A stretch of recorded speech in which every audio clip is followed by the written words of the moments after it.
but where she could Office of Surface Mining Law and Order Committee she could I all she had these no could she could that be the Katahot all the social could a joke is the who is not yet not a honey asked the show could I do ask for Nick's phone load all the could then get significant load up. You have to from load all our kids and families so long only.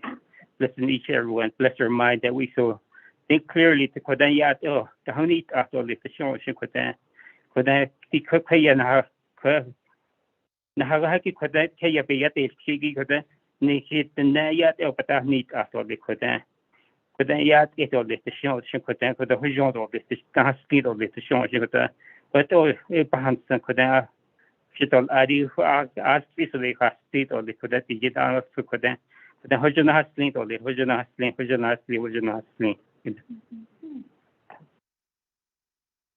Thank you, Gilbert, for providing us invocation this morning. We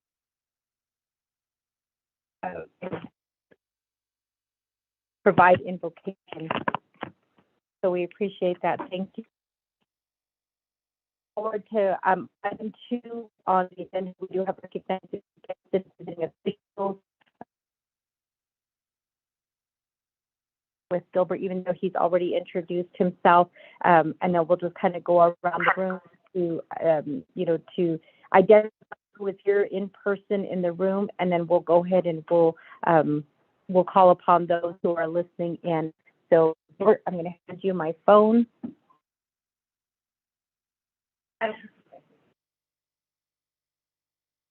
Yet a been on us for that. I don't get that any door on us for that. It's not yet a been.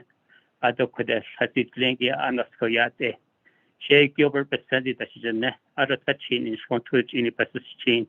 I don't have so the China in the Chanel. I don't office surface mine reclamation session.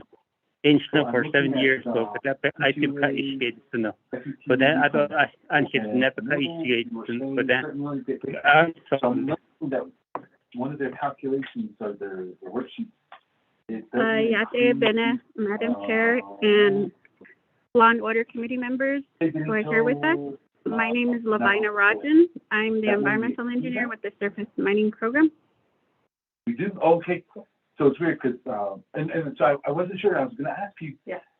So even though it's Good morning, everyone. My name is Pearl Belinkati. Naked Nensha. My identification is Chin. Kia Anidashate and Last Traditional. That's one of the stations that they get from. That's the one that's by Nog.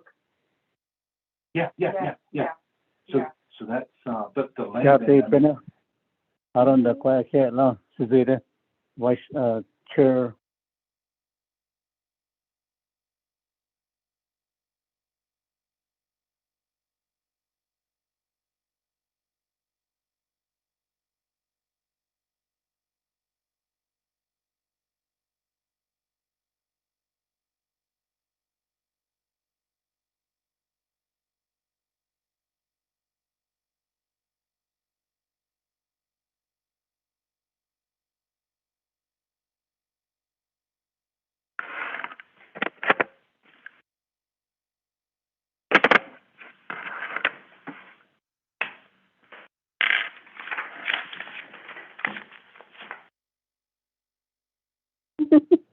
Good morning. I'm Lavina Vicente. I'm with the Office of Surface Mining Program. I'm the Reclamation Specialist.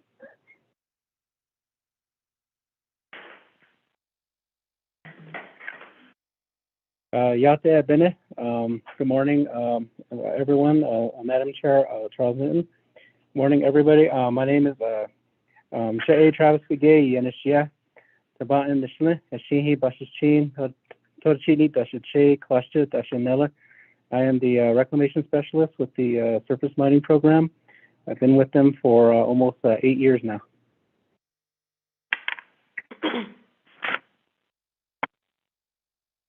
Good morning, Madam Chair and Honorable Member of LOC, Law and Order Committee. And good morning, everyone who is on the phone. My name is Krishna Paskuta. I'm senior mining engineer with the surface mining program, and I have been with the program since last 12 years and 13 years with the Naval Nation. Thank you.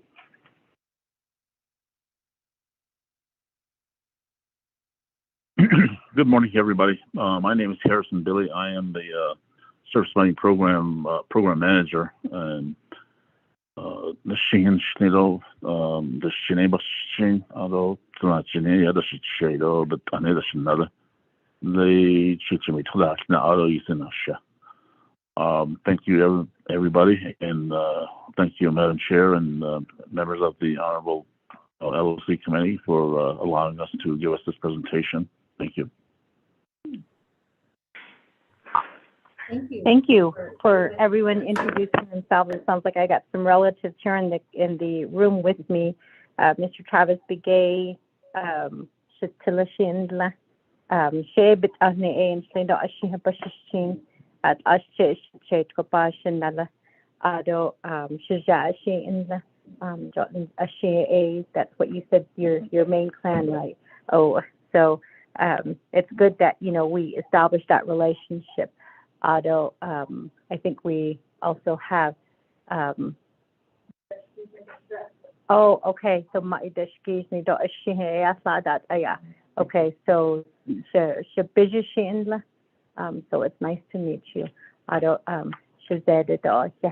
Thank you for being here. Lorraine, you want to go ahead and introduce yourself?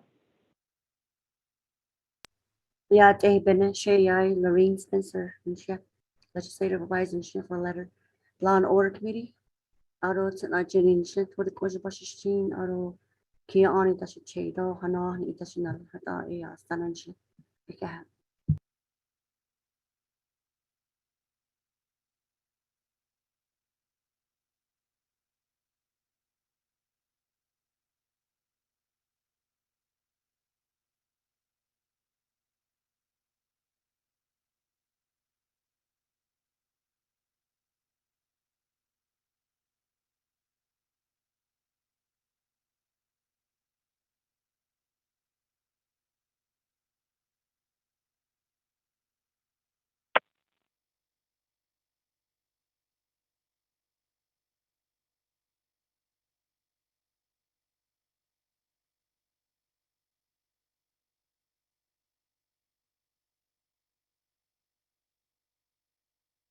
Thank you. I apologize. I accidentally hung up, so I had to call back in again.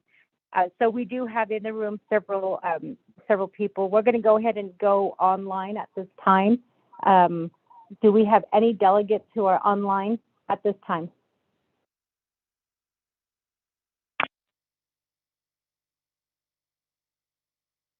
Honorable Eugene, so star 6. So the charge is Oh, Adit. Realize it's not all of a compound at the signing ceremony. The 1.7 billion, yeah. I don't still have thought. I don't not all of it. So if you don't catch everything I'm driving, you say I didn't reach any leader. 10 minutes in a young step. But Navajo had never did it. She needs all the precision. My desk my desk is every any case. I know the have met somewhere in Moradi, famous Indian. Although we went across all the way to San Francisco. I did not town area a she puppies. Not my desk is the passage in it. I kind of slipped my mind. It's so Christian she's at home. It's a machine that she has. I don't put it in a machine at all. It's a machine that I don't that on it. Just I don't should say that put some it doesn't know. I finish it in the way that said that training this say I don't see it's a team. It's Madam Chair, is it? Thank you, Honorable Eugene. So thank you for being on the call. Do we have any of the other delegates on the line? Okay, so they just got done with the signing ceremony. Who else do we have on the line at this time? Do we have anybody from Department of Justice on the line? You are unmuted. Good morning, honorable committee members. This is April Quinn from DOJ's Natural Resources Unit.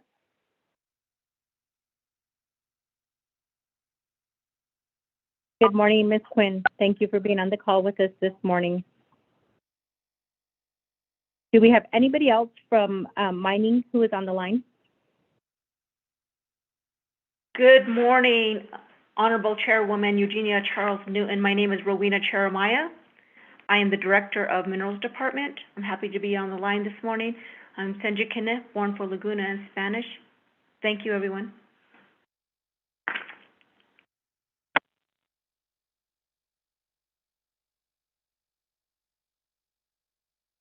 Do we have anybody else on the line who wishes to announce themselves at this time?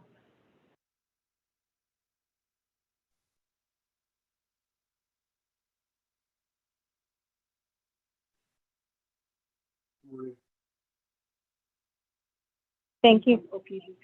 Who do we have from OPVP?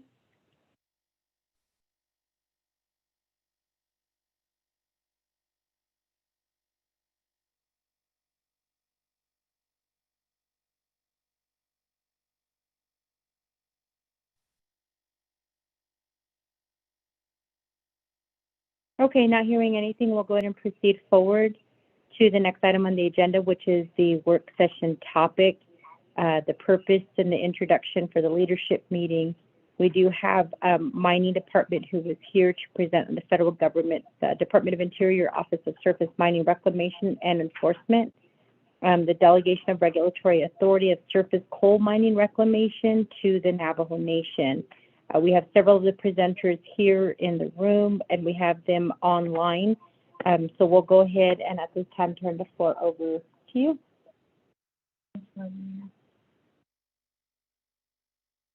Rowena, I think the floor is yours.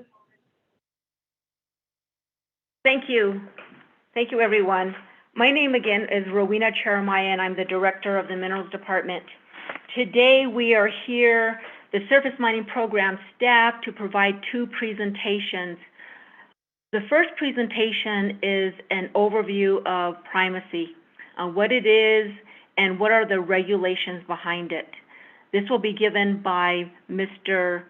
Harrison Billy, who is the program manager, and by Mr. William Skeet, who is our senior environmentalist. The second presentation will be about the surface mining program staff, who they are, what their responsibilities are, what they do out in the field. We think that it's important to understand what their roles are and that the staff is capable of moving forward with primacy and moving forward with handling these delegated functions from the federal government. So with that, I will hand over to Mr. Harrison Billy and Mr. William Skeet to do the first presentation.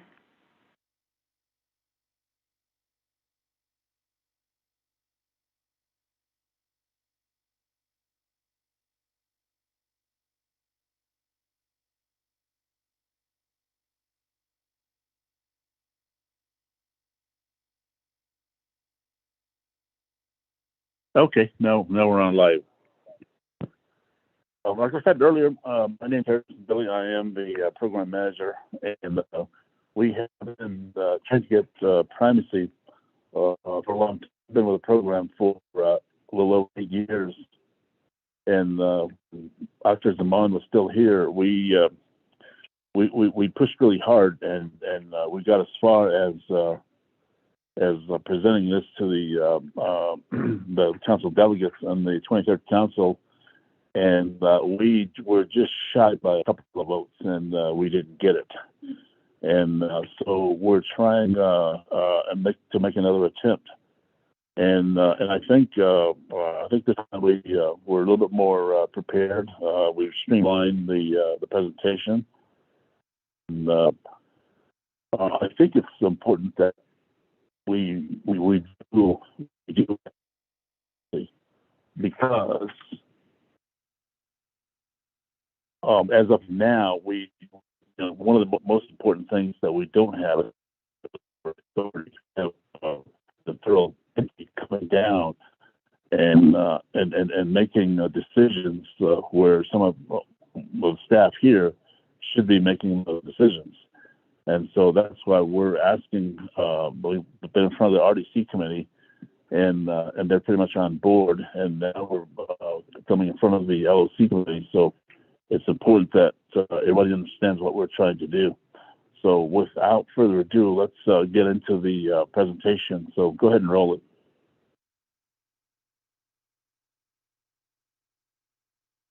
What is our goal?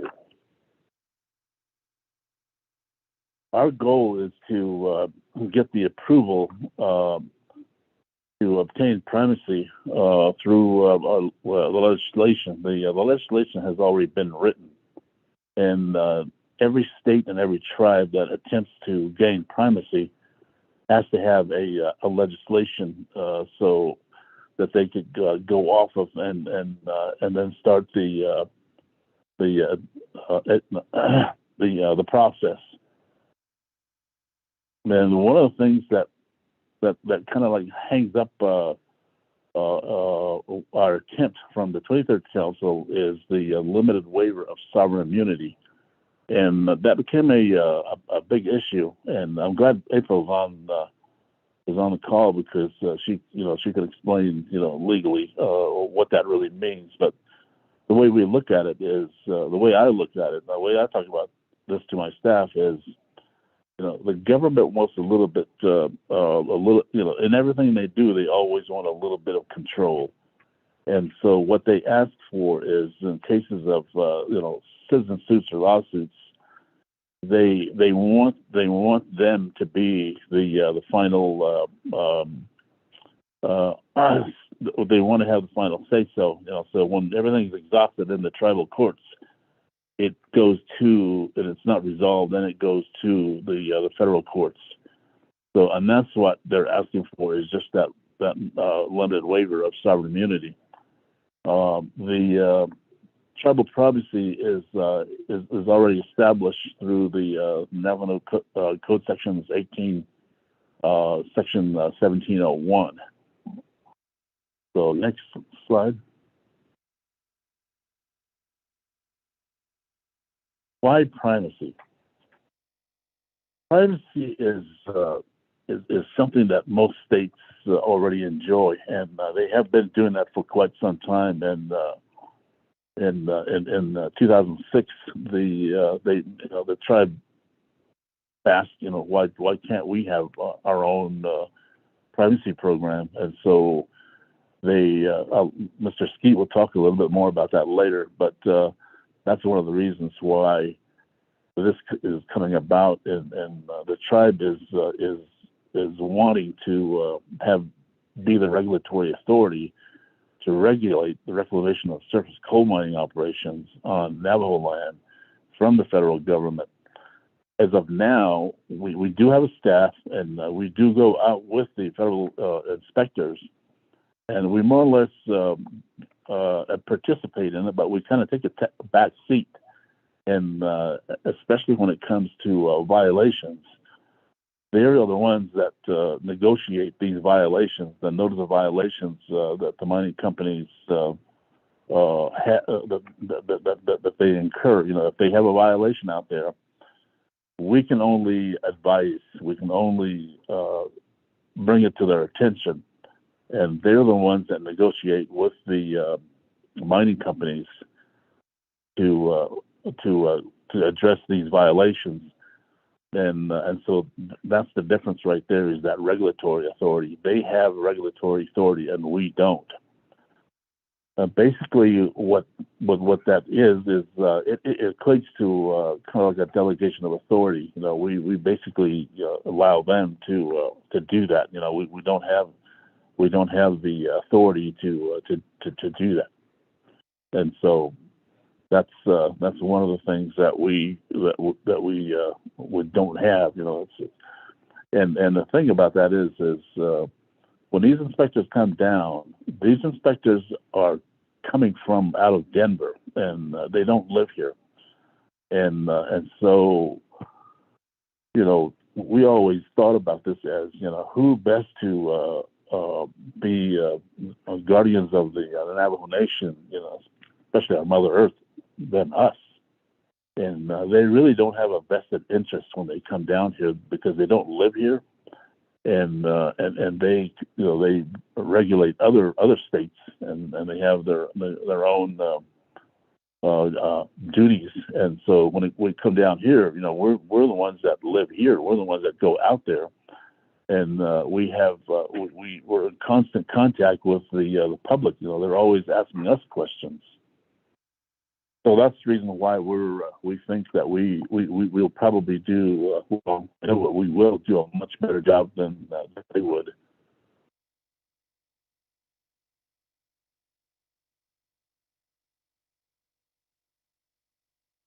What happens when we get primacy, or the outcome of primacy? Well, the Navajo Nation basically expands their sovereignty. They become a more sovereign nation because we have more control over these laws, and so we become the regulatory authority. As I said earlier, we don't have authority right now. You know, we still go out there and we still observe, we still make recommendations. You know, we cooperate, and so when we do get that, you know, it puts us in the driver's seat, and they basically back off, and they become an oversight. You know, they'll still check on our programs, they'll still be around. The surface mining program will be treated just like any other state programs and will receive 100% funding for the operation of the program. Just now received my allocation for funding. So it's a 1.475 million for last year, and we didn't get that until pretty late. So I don't know what was going on, but there was 24 states that received funding from OSM, and also those programs are funded at 50%. So the state itself takes on 50% of the funding, but for the Navajo Nation, for us, it'll be 100% funded. And okay, next slide. How many slides have I gone through, Skeeter? How many slides is that? 4. Oh, it's number 4? Okay, I'm still on the hot seat. Okay. Okay, one more. Okay. The surface mining program, what we do now, what we have now is currently we are under a cooperative agreement with OSM. And basically, like I said, we go out there and we work with them and we make recommendations, we observe, and but we don't have, we really can't get involved in the violations. And this is under the Title V of SMACRA. The SMACRA was written back in 1977, and it's been a pretty decent, pretty good law. And again, Mr. Skeet will talk about that a little bit later.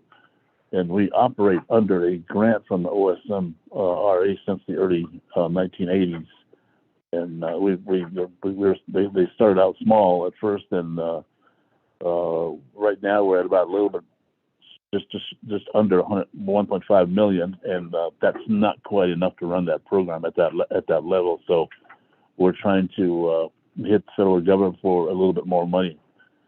Like I said, we participate in joint inspections of surface coal mines with OSMRE inspectors. They come down from Denver, and we have a schedule, and we pretty much stick to their schedule. And some of the things that we do, other things that we do is I have a staff of engineers and more experienced people, and they review permit revision of the surface coal mines on all especially just the Naval Nation, and also review the renewals of the PAP, which happens every 5 years. And so far we have 11 funded positions, and we have 10 people working, and we have one that's we have advertised for another reclamation specialist. And Mr. Skeeton and I, we've worked together at Navajo mine, and he later on went on to San Juan mine. And I know when he was at Navajo mine, he was one of the mainstays in the environmental quality programs. And I was an engineer. I was more of a production engineer, so we were kind of like on opposite ends of the work environment. And I did get involved in a lot of reclamation projects, especially over at San Juan mine. And Mr. Skeet stayed at Navajo mine, and he's been there for probably 40 years. So there's a lot of experience. And he deals with a lot of the things that we're talking about, and he's seen a lot of things happen in his time, and been involved in with the federal inspectors. So he's very valuable to the program. So without further ado, I'll hand this next part of this part what over to him and let him take it. Skeet, William. Oh.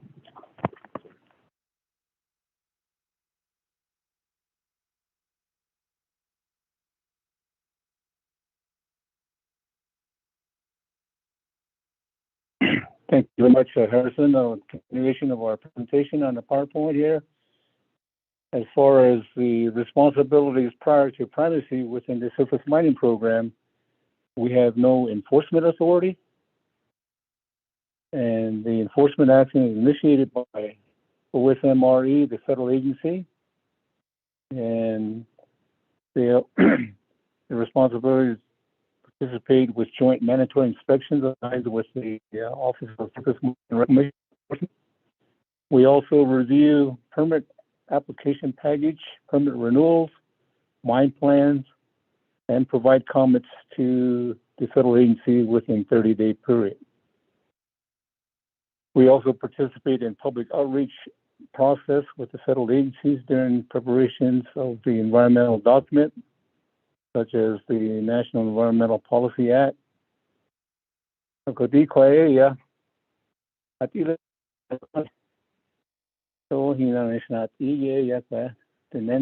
Washington. Washington, has honestly 1977, President Carter, Bridget has honey. Has lead expecting K has hot to home. Ako di ko because Kaya. As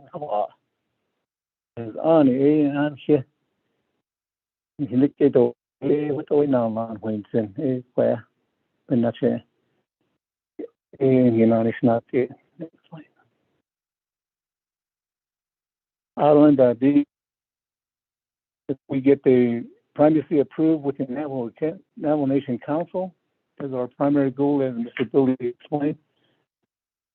We will be able to administer the regulatory program to oversee mining, reclamation, and any exploration activity that an operator would seek. We will also have the enforcement authority, as Mr. Billy explained, that currently we can't issue any type of enforcement action, and enforcement investigation, inspect conductors, and issue cease and desist order.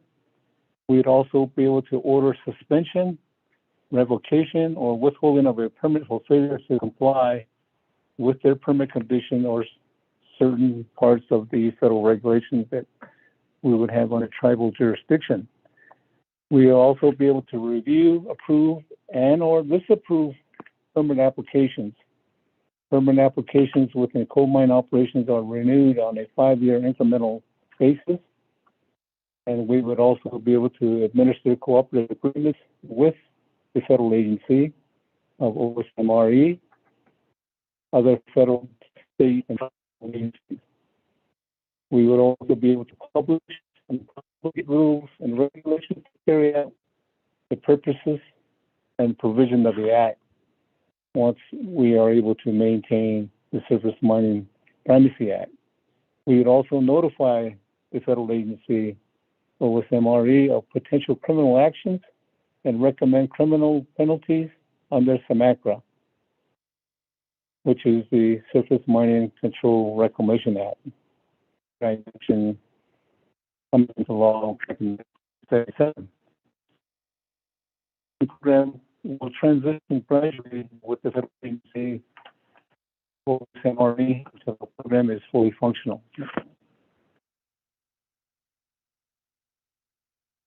This Mining Control and Reclamation Act is also known as Public Law 9587. It was passed by Congress August 3rd, 1977, signed by then President Carter. And the purpose of that is to be able to fulfill the act that covers the 50 states, including those portions of the Navajo and Indian tribe coal production activities. It was to regulate surface coal mining and reclamation under Title 5, and also reclaim abandoned coal mines, which is Title 4 at a national level. And currently, Navajo Nation has its own program under Title 4. It's been approved by the federal agency. It's called the AML program, addressing issues and closures and correction measures of all mines related to hazards on the Navajo Nation. In 2006, Public Law 109-432 related to the Surface Mining Act of 1978 was amended to add Section 710, Subpart J, Subpart 1, Subpart A, to allow tribes to obtain whole or partial primacy. And this is our primary objective here, as Mr. Billy pointed out, and Ms. Sharia Maya mentioned in the earlier introduction, our minerals director. Any tribal entity must have an act, regulation, which is equivalent to or more stringent than the SMACRA of 1977. So the Primacy Act and the regulation that we are seeking with council approval and amending the regulations of Title 17, the Resource Committee would approve the regulations to further become a final functional program. This primacy will be submitted to the Secretary of Interior, who has 60 days to review it.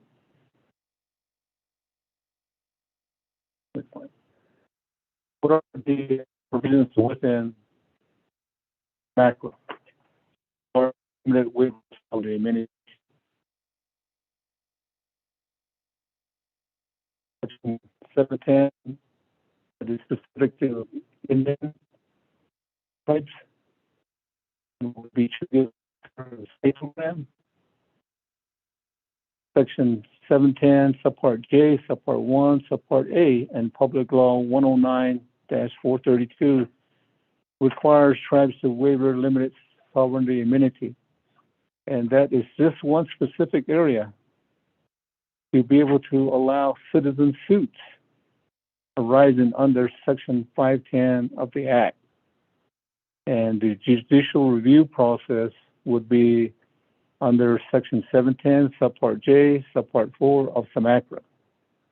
And in relation to this, the Naval Committee back in October 13, 2016, related to Indian land section to allow tribes to have their own tribal court system would modify the act, and that resolution was approved by NAVI.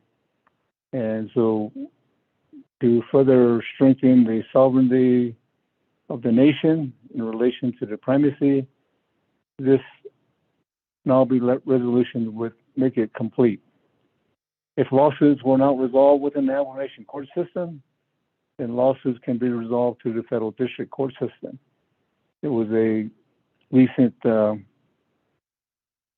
actual case related to this with the Navajo mine, the permit renewal, and the Ninth Circuit Court within the Arizona District ruled in favor of Intech, who were the operator present operator of Navajo and the Penny mine. So the federal law is set up to allow citizens to participate, and this is specific to citizen suit as far as limited waiver sovereignty within the Navajo Nation's primacy provision. Excellent. And this would complete our presentation regarding the Primacy Act. And if there are any questions, Madam Chair or your committee member, and we would be able to provide some feedback before we go on to the next presentation. Thank you.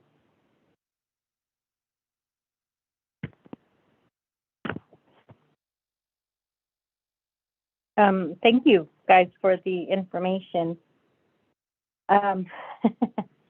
But maybe I missed it, but what is primacy? What is primacy? Yeah, what is it? It's a regulatory terminology within the Surface Mining Act. The program allows state programs to overtake the federal regulatory role with the federal agency doing oversight. And it delegates the total functions within the Surface Mining Act at the federal level to the state program as well as Indian tribes. And the regulation has to be equal to the federal version, which would be under 30 CFR code of the mining section. And with Indian lands, it would be 750, and then the permanent program would encompass 30 CFR Part 816 related to surface mine operations. So primacy is in essence a fully functional role that the Navajo Nation or other Indian tribes, and the Navajo Nation would be the first entity in the tribal system to be able to have primacy once it's been approved by the Secretary of Interior. So it's like within 638 for the education of Indian lands are able to carry out their own educational activities subject to federal oversight. So that's the most equivalent way to answer your question, Madam Chair. But within this Surface Mining Act and the public law allowing Indian tribes to seek primacy or partial, but our goal is to seek total primacy. And in the process, we would have to waive sovereign immunity. Yes, that one is just a specific window, and each federal requirement of limited waiver sovereignty is just to allow the citizens to file a suit. It doesn't weaken the total tribal system law related to sovereignty. And this issue of surface mine activity was in the 60s, late 60s, 70s, when the Appalachian conditions were experiencing acid mine drains with no regulatory control. And it was a citizen's input to facilitate the Surface Mining Act that was finally passed. Prior to the passage of 1977, it failed in Congress. So this is what the federal law requires in this section 710 of the Act to provide a limited waiver of sovereignty to accommodate the citizens to file a lawsuit. So I'm a little bit curious. So if this were to pass, we don't have any. I mean, we're kind of in the reclamation part, right? Of the mines being shut down. So how would this apply? Okay, I have a summary in the document in 3-ring binder. Here's a quick waiver summary related to the Navajo Nation, where they have approved limited waiver sovereignty. The recent one in the winter session that's related to the Opera healthcare with the state of New Mexico and Arizona that had some limited waiver sovereignty to accommodate the healthcare provision, which is all a part of the federal funding with Opera. And the same thing with the surface mining program within the primacy.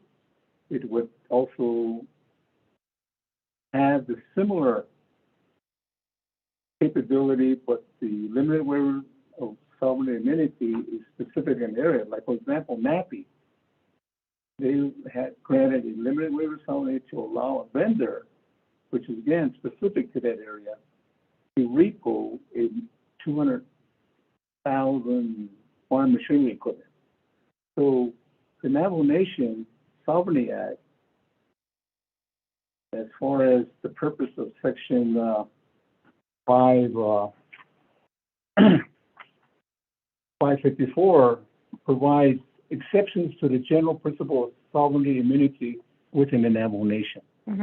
And so, you know, the intent within Section 554, subpart B, specifically states that the Navajo Nation may be sued in the courts of the Navajo Nation when explicitly authorized by applicable federal law. So each entity, like the Department of Education within the Wonder District, was involved with something similar to a lawsuit, but at the same time, it not affect the overall sovereignty of our Navajo Nation. Yes, we are very cognizant and protective of the sovereignty of the Navajo Nation, and this is why when it becomes into a federal program, it's very specific and very germane. And so there's a history, and the document provides our sovereignty immunity, how it relates to the mining program initiative. And Ms. Quinn can expand on that. I believe she's online. She's been involved with the primacy that was introduced to the council back in 2018 in January, and it failed by 2 votes to attain 2/3 majority to become a law. And then it was reintroduced on December 31st, 2018. And just then was a transition from the 23rd Council to the 24th Council. And the presentation of legislation 06367-18 was presented. And it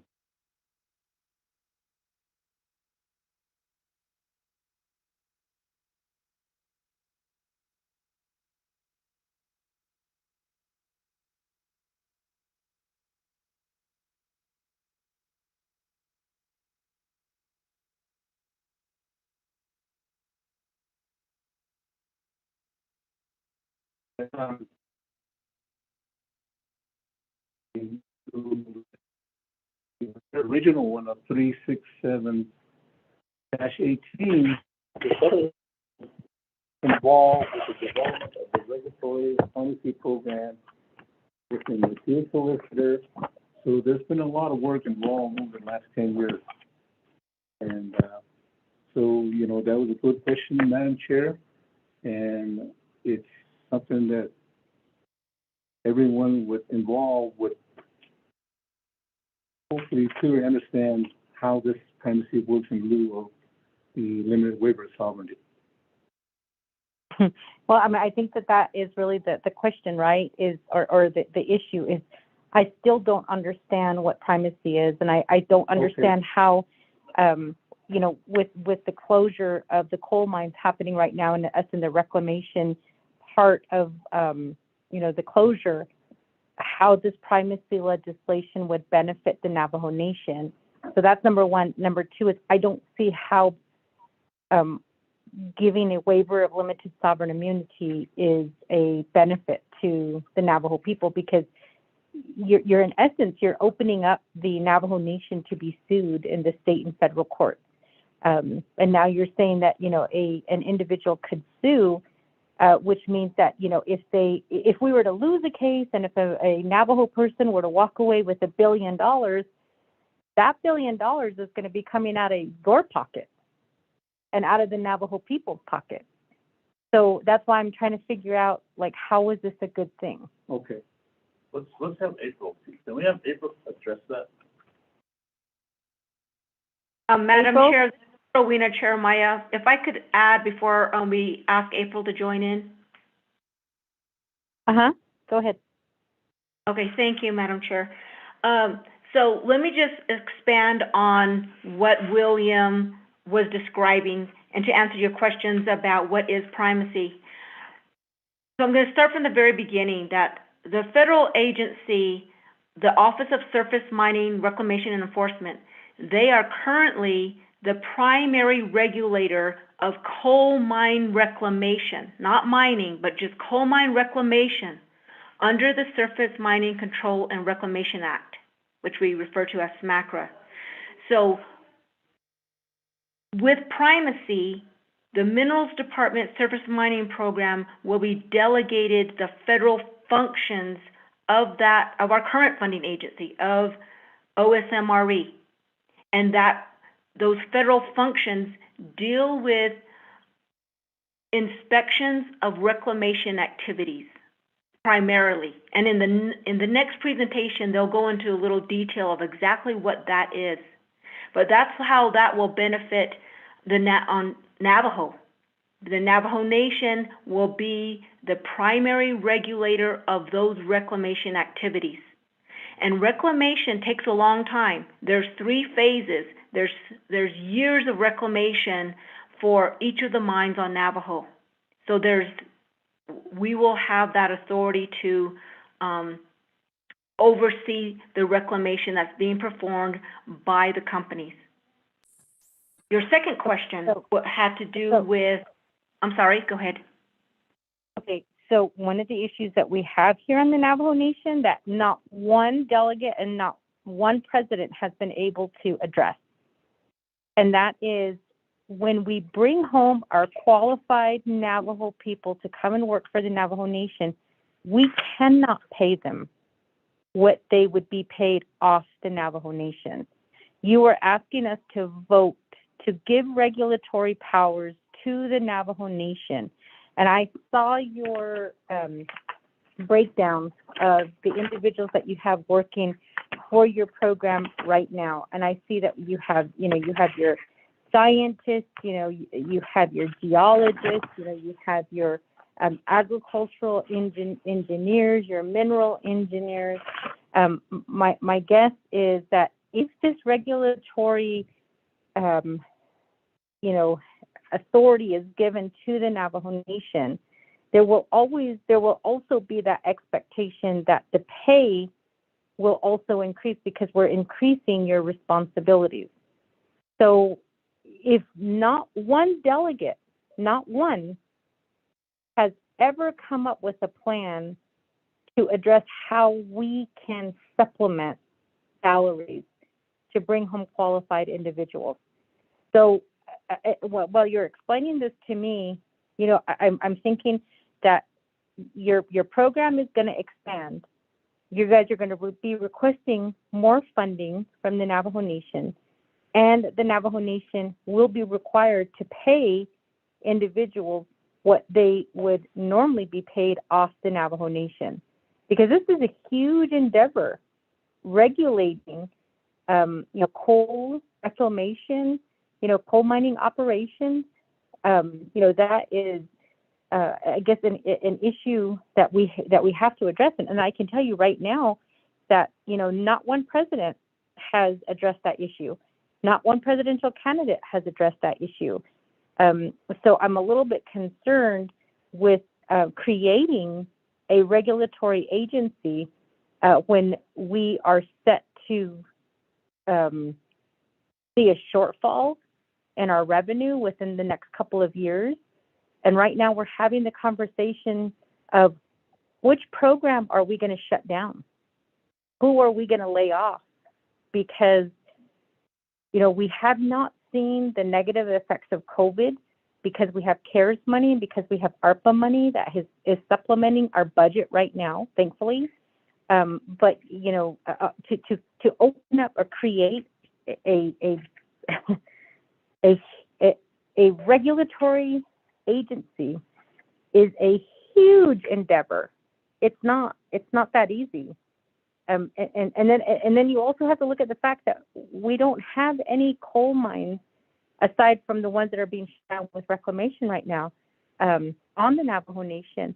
So if we approve this primacy, we have 3 coal mines off the Navajo Nation.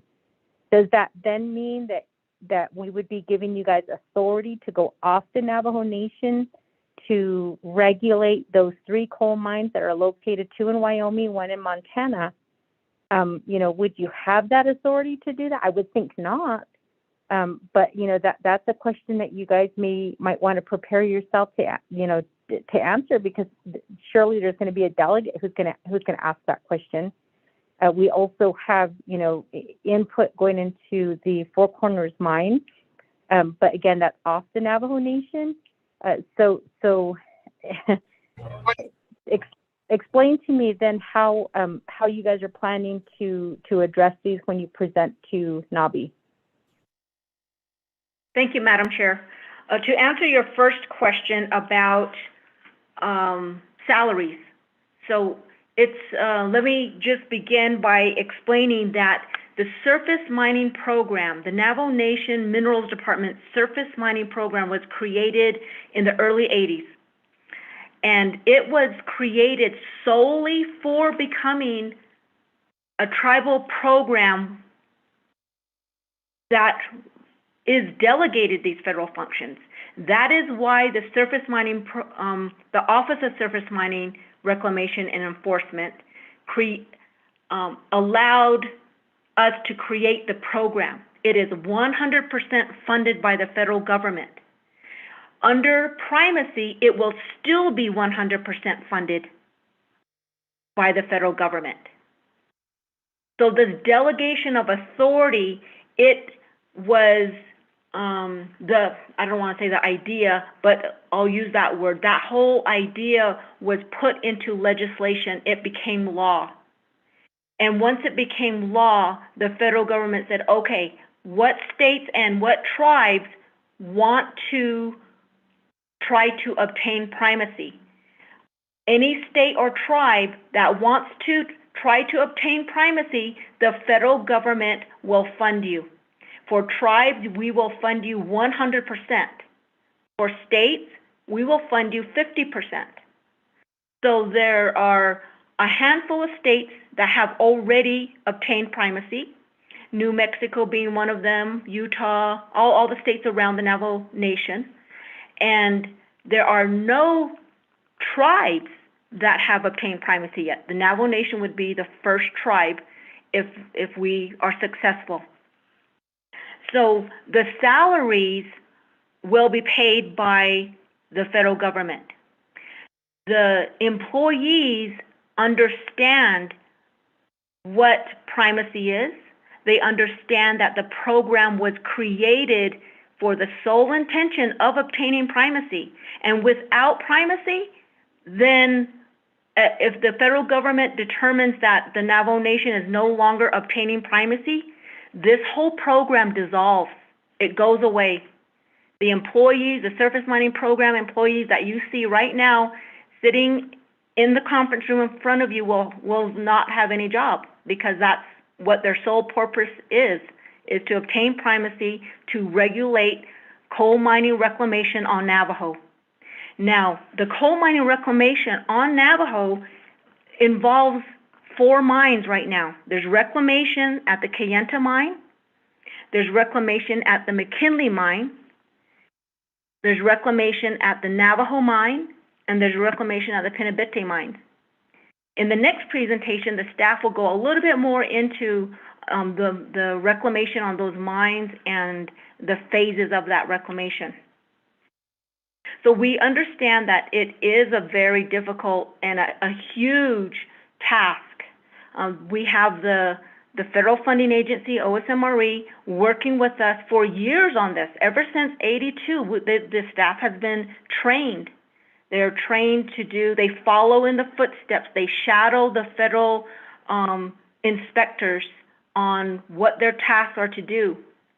It's to a point now where they don't even need to shadow them. They know what to do. They are doing it.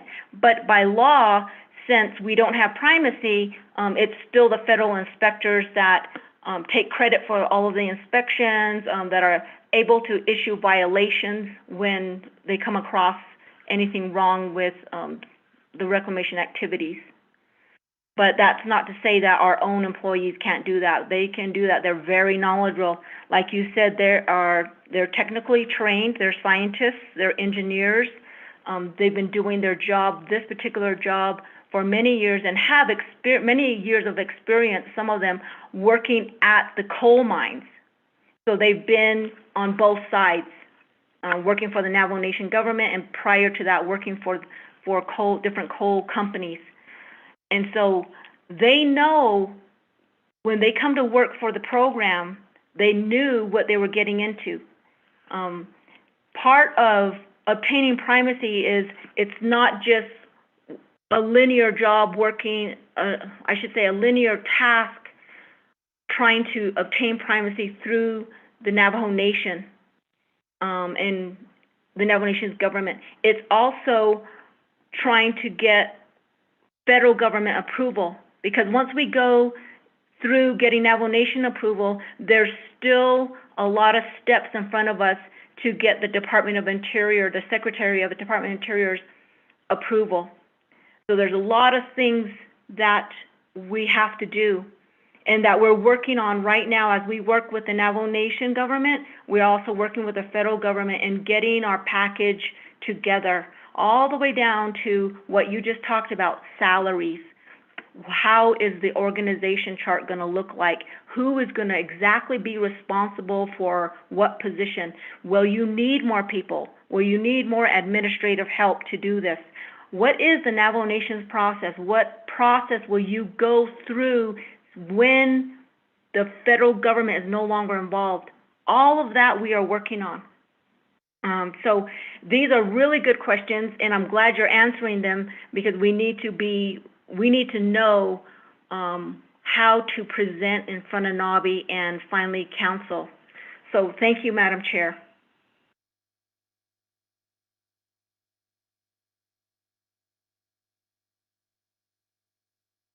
I pointed out, the funding is 100% from the federal government.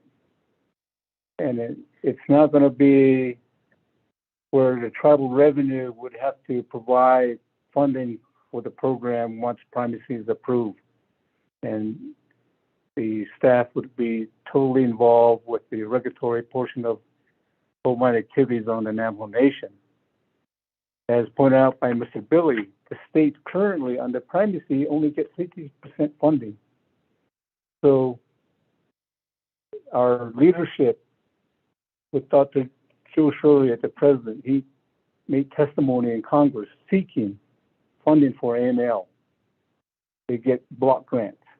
At the same time, he provided testimony that tribes be treated equal as states to be able to have their own regulatory program, overseeing their own natural resource within coal activities and production.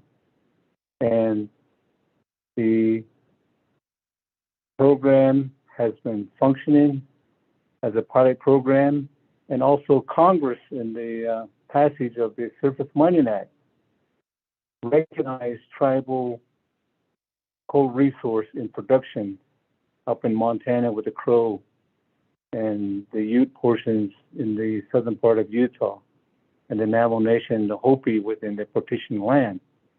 So the part of the recommendation was related to tribal primacy.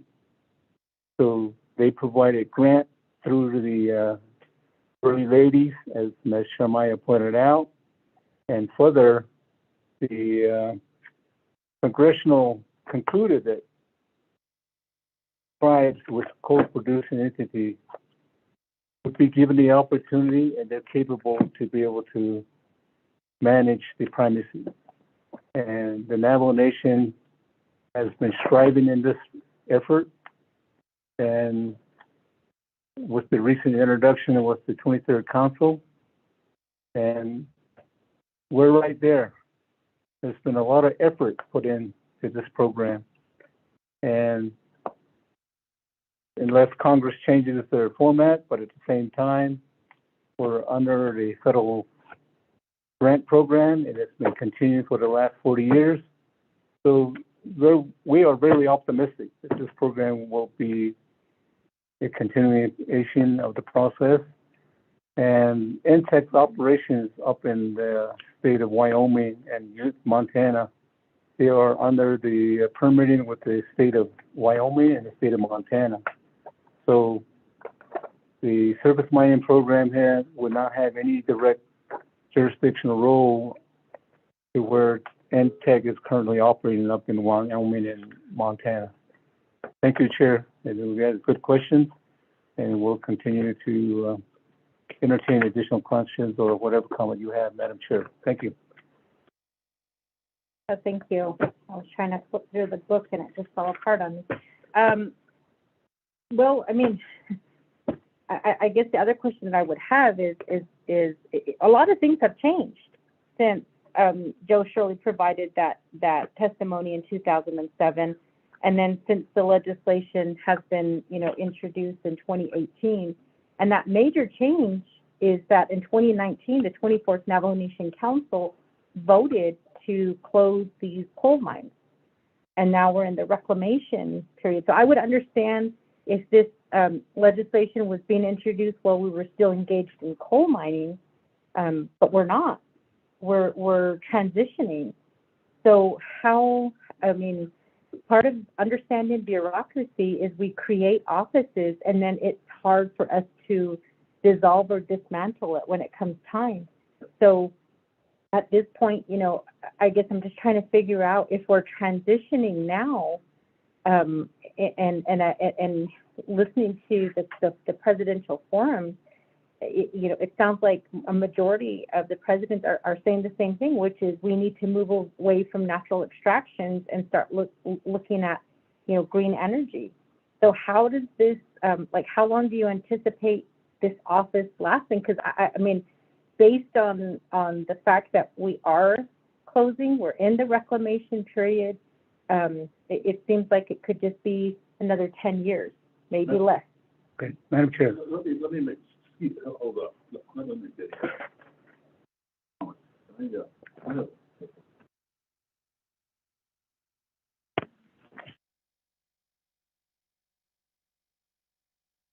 Okay.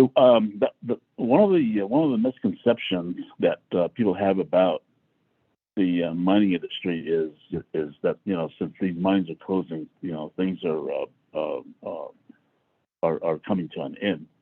The way I look at the program is that it's not. It's just beginning, because there is a lot of things that have to happen.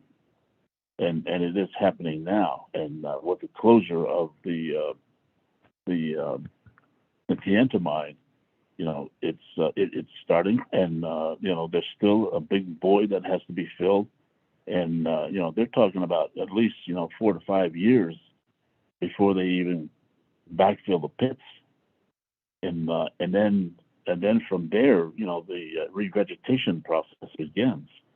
And these laws were more or less written, back based on the eastern geography, where there's a lot of rainfall, and plants have a tendency of coming back really, really fast. Whereas out here, it's not like that. These inspectors, they go out there and they inspect, and especially now, it's in a drought. Everything out there is dying. It's dead, and so it's really hard to bring land back to where it originally was. And it's not going to be just 5 years. It's not going to be, 10 years. We're looking at least 15 to 20 years before this thing even, before we begin any phase 3, which is what the last phase, or termination of jurisdiction, where the OSM backs off. So basically, the work is just beginning for us. I mean, it's still ongoing at Navajo Mine and Penabeni Mine. There's a lot of work that still needs to be done. And if this program isn't run by us, it's going to continue the way it is. And yeah, we're probably going to be.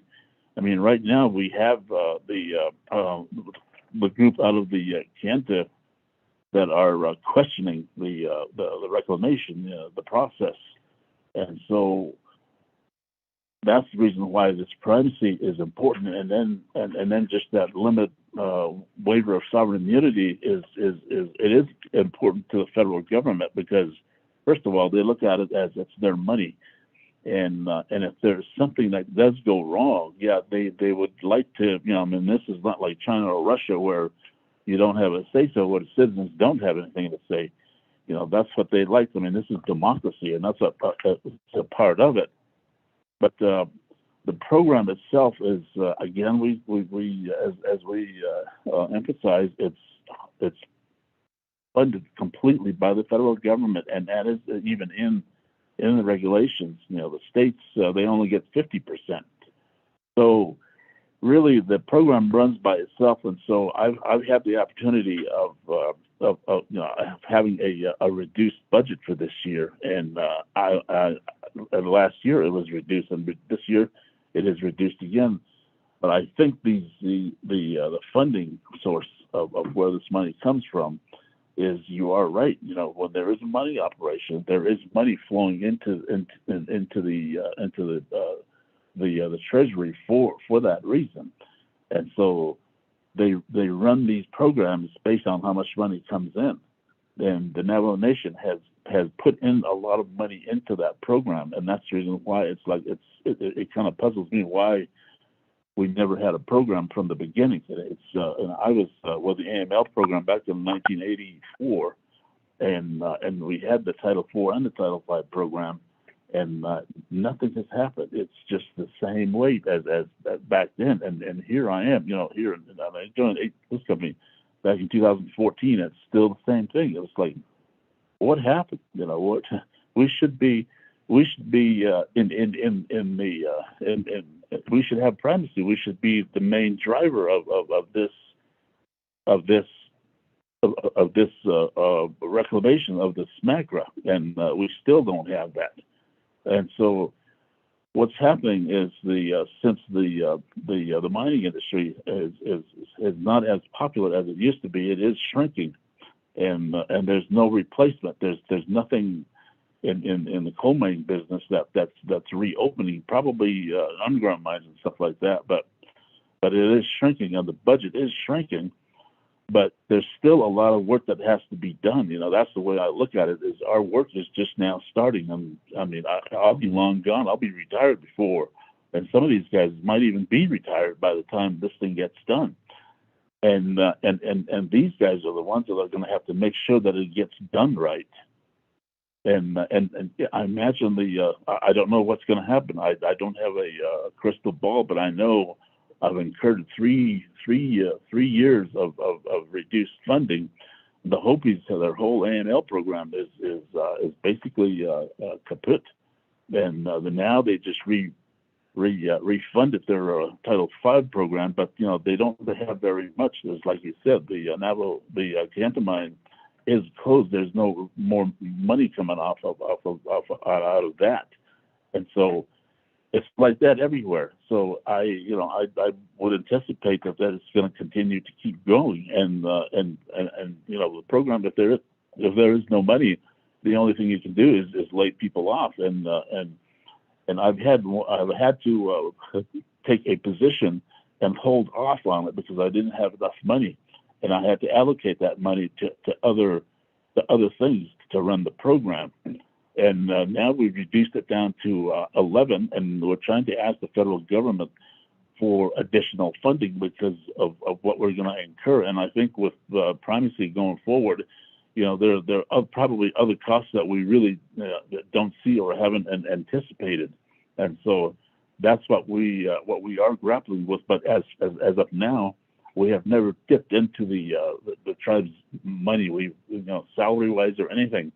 We have not asked for money to come from the general funds. It's everything has been from the federal government. Thank you. To further that comment from Mr. Billy, the Terraces coal mine is the most heavily regulated entity in the United States, and Harrison mentioned the Kanta mine. When NGS made an announcement to put closure in 2007, request of NGS and the consortium of the participants of the power production there, including Bureau of Reclamation.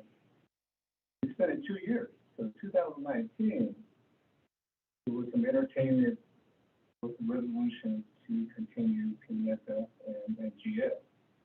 So that resolution failed for continuing operation. Yes, the transition is going on nationally, globally. Fossil fuel is being replaced in emphasis with renewable. But coal mine, by regulation, goes through reclamation phases. There's bonding and Pimienta cut down. The last coal production delivery was in August of 2019. And they're going through demolition and closure process. And those areas of the final land release, as Mr. Billy pointed out, there's more work to be done by the time '25.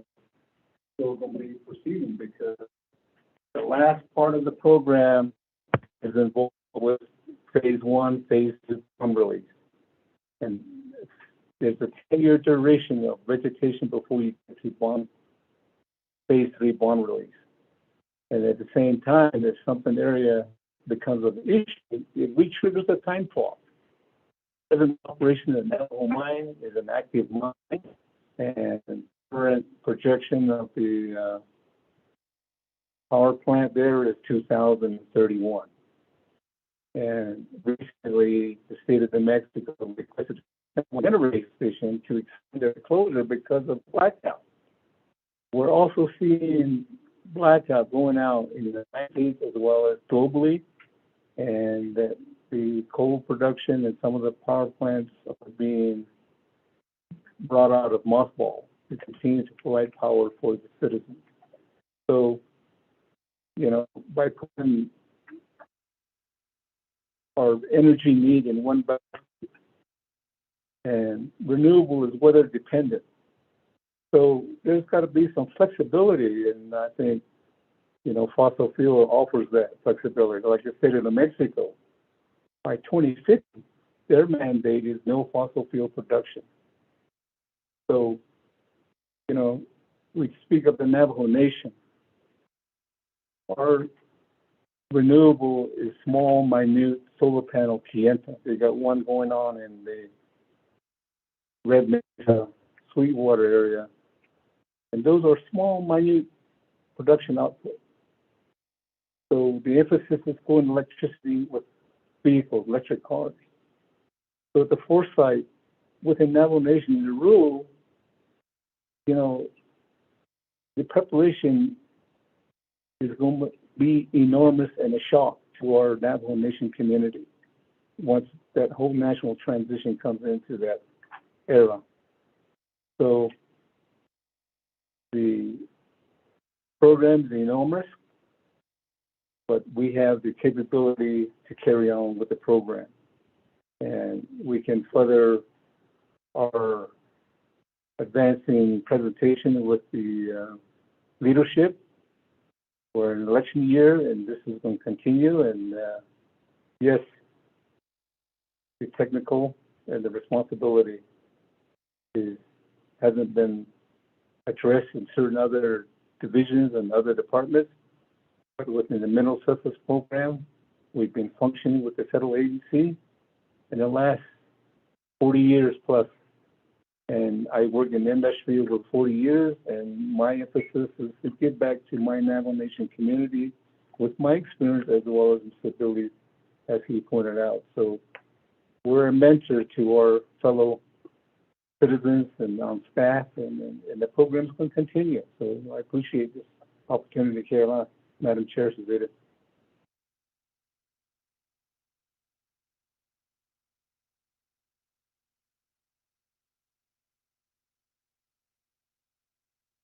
Okay.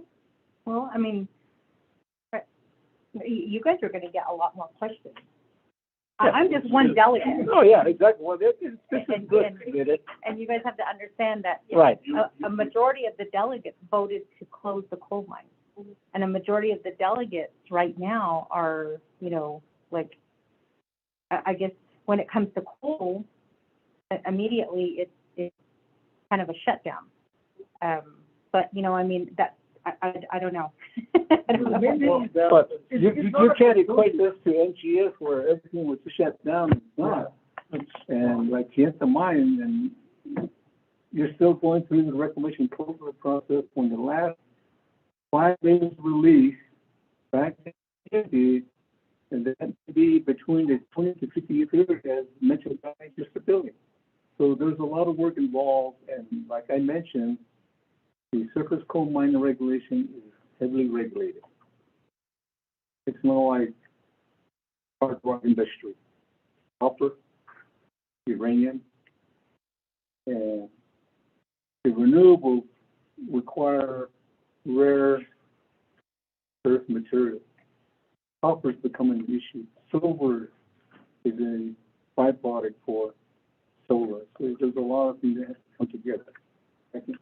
Well, Madam Chair, there's a lot of misconception and miscommunication and misunderstanding. We're not actually by my industry. What we know is already done, and yeah, we can see why they want that way. And it's the U.S. is not in a position to replace those. They're continuing down the renewable energy path, and they kind of stumbled on natural gas. Yeah, they're dead set. I mean, it's basically outlawing natural gas. You can't cook with natural gas anymore. So it's going down that path, but that's not what our issue is. I mean, our issue is we are not pro mining, and we're not pro on the other side. We're somewhere in the middle. It's like we have a job to do, and we have regulations to follow, and we have laws that have been set, and that's what we're doing. That shut down that was economics. I would do the same thing. When you shut down three power plants, when you have 3 plants and you shut down one, you lost your economy of scale. And so it was bound to happen anyway. And so it didn't really affect us. All we're looking at is what's going to happen. What do we have to do when that's done? And that's already done. Now our job is to repair Mother Earth, basically. So you guys are a reclamation program. We are a reclamation and enforcement program. Yeah, we're not pro mining. We are in the middle. Like I said, we have rules to follow, and that's what we're doing. The federal government allows states to do the same thing, and even though mining is going away, that doesn't really affect us. Maybe affects the amount of money that's coming in, because a lot of these programs are being run by state programs. Every time we go up to meet the OSM. The powers that be, we always hear from Wyoming, because Wyoming has 90-foot seams, 120-foot seams. They're saying we're putting money into this these programs, and we're basically doing the work of the mother load of the work for you guys. And so they're right, and we've done the same thing in the Navajo Nation. Has had so much coal that's been mined, and that's gone, and money has gone into the AML programs and the Title V programs, the reclamation and enforcement. But that's what we do, is reclamation and enforcement. We don't have anything to do with mining. Maybe our money for funding comes from those sources, but that's but like I said, it's the mining is done. Okay, so I guess then why are you guys called Surface Mining Program? Why aren't you guys like that's a good question. That's a good comment. I've always wanted to change that. We're not a surface mining program. It implies that we are. We have nothing to do with that. And we should have it should have been changed with that. But that's just the way everybody knows us. So if we change it at this point, we're basically reclamation and enforcement. it should be surface mining reclamation program. Yeah. Yeah. Because that is, the name itself is causing the confusion. I can understand your confusion. And then I see that the legislation that was introduced, Navajo Nation Surface Right. Coal Mining and Reclamation Act. Yeah. It implies that we're going to continue mining, and we really are. And that's when I came into this program. I said, we are reclamation and enforcement. We're not mining. Basically, it's kind of like what I said, you know, with Mr. Skeet and I, when we were working at Navajo mine. If you take this as an analogy, I was in there ripping apart Mother Earth, and William Skeet was coming in behind me trying to clean up, trying to heal the wounds. And so that part, the part that I've done is already gone, and now I'm on the other side. I'm helping repair Mother Earth, and that's the way I look at it. And we really don't have anything to do with mining anymore. All we want to do is just help clean up. Then I would recommend that you keep surface mining out of the legislation and just say your reclamation. Because I think that, you know, based on this legislation, based on what you guys are talking about, and based on the title here, that's why I was asking the question, you know, if we're closing down mines, like what is the purpose of this program? There's no, I don't see a purpose. It's a very good question because you know of what you're saying is we are closing down, but you know a lot of people that aren't in the business think that because the mines are closing down, you know, that it's over. It only happens under the minerals law and like in the copper mines. Don't we have funding already going to consultants right now who are doing the reclamation? No. Here's where you might be thinking that. Okay, in an active mining operation, okay, they clean up after themselves. Okay, as they're moving, it's called contemporaneous reclamation. By law they have to keep cleaning up after themselves as they go, and so it is on them. The onus is on them. They have consultants that they use out there, and they make a lot of money, and so they're paid by the mining companies. No, I'm positive that the Navajo Nation has a consulting firm right now that we're hiring, that we have hired in 2019. Which one you're talking about? It's a woman. She's a Navajo woman. I have no idea. For the Navajo Nation. Well, that's in the government, but which department within the Navajo Nation? I don't know. I'm positive we did because we did try to call her at one time to give us a reclamation update. She got a contract to do the reclamation. Madam Chair, this is Rowena Chermaya. I think we're getting off topic a little bit. The staff, we still have another presentation, and I think the presentation will answer a lot of questions that you have. Especially since you're asking about consultants. The surface mining program, our program, does not have any consultants. So I think I recommend moving on to the next presentation. And I want to take this opportunity that I need to jump off the call right now. I'm so sorry, but I think this is a great dialogue, and I'll bring the questions from the staff back, and we'll work on it. But thank you, Madam Chair. Thank you, everybody on the call, for listening to us and for your support. I think if we could move on, Furl, to the next presentation.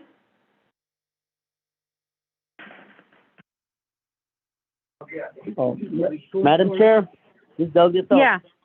Go ahead, Delegate So. Yes, Good morning. my thought. Thank you for joining us. Yes, I've been on the call just listening to you guys.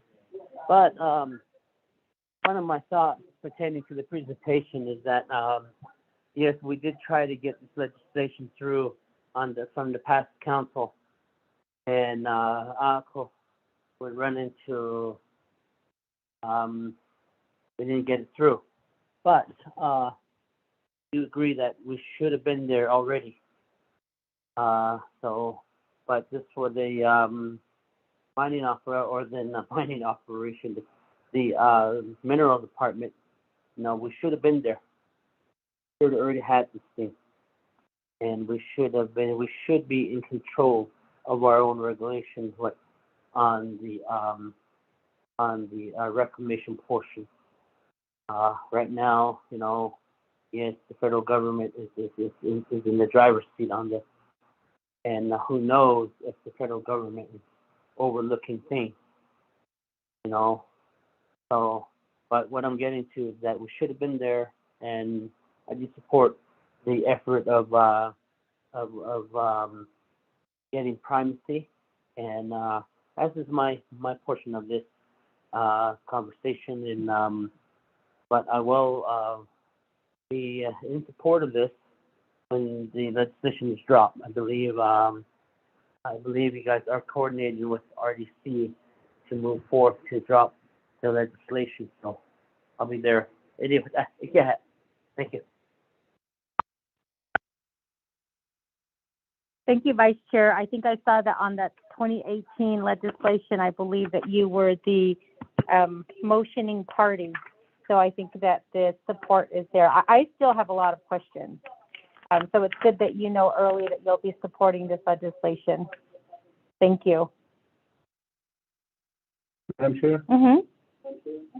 The federal regulation that was in 1977 has Office of Surface Mining, Reclamation, and Enforcement Department.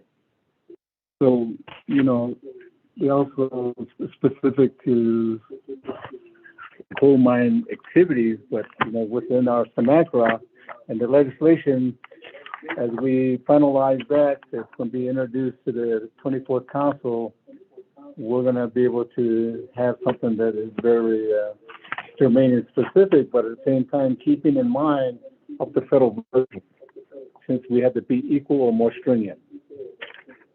So this is the federal code, 30 CFR, within the minerals of the federal regulations. Mm-hmm.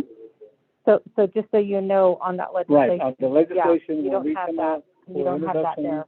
We'll be able to modify the wording. Yes. Thank you. Okay, so I guess Madam Chair. second. Yes, Honorable Eugene. So go ahead. That's the Woodie. I read on the seat on it in it's badil nisati management since you're not a heap shade any man that is that what she said. Don't get us a call. They of a dinner hot and for you didn't shit.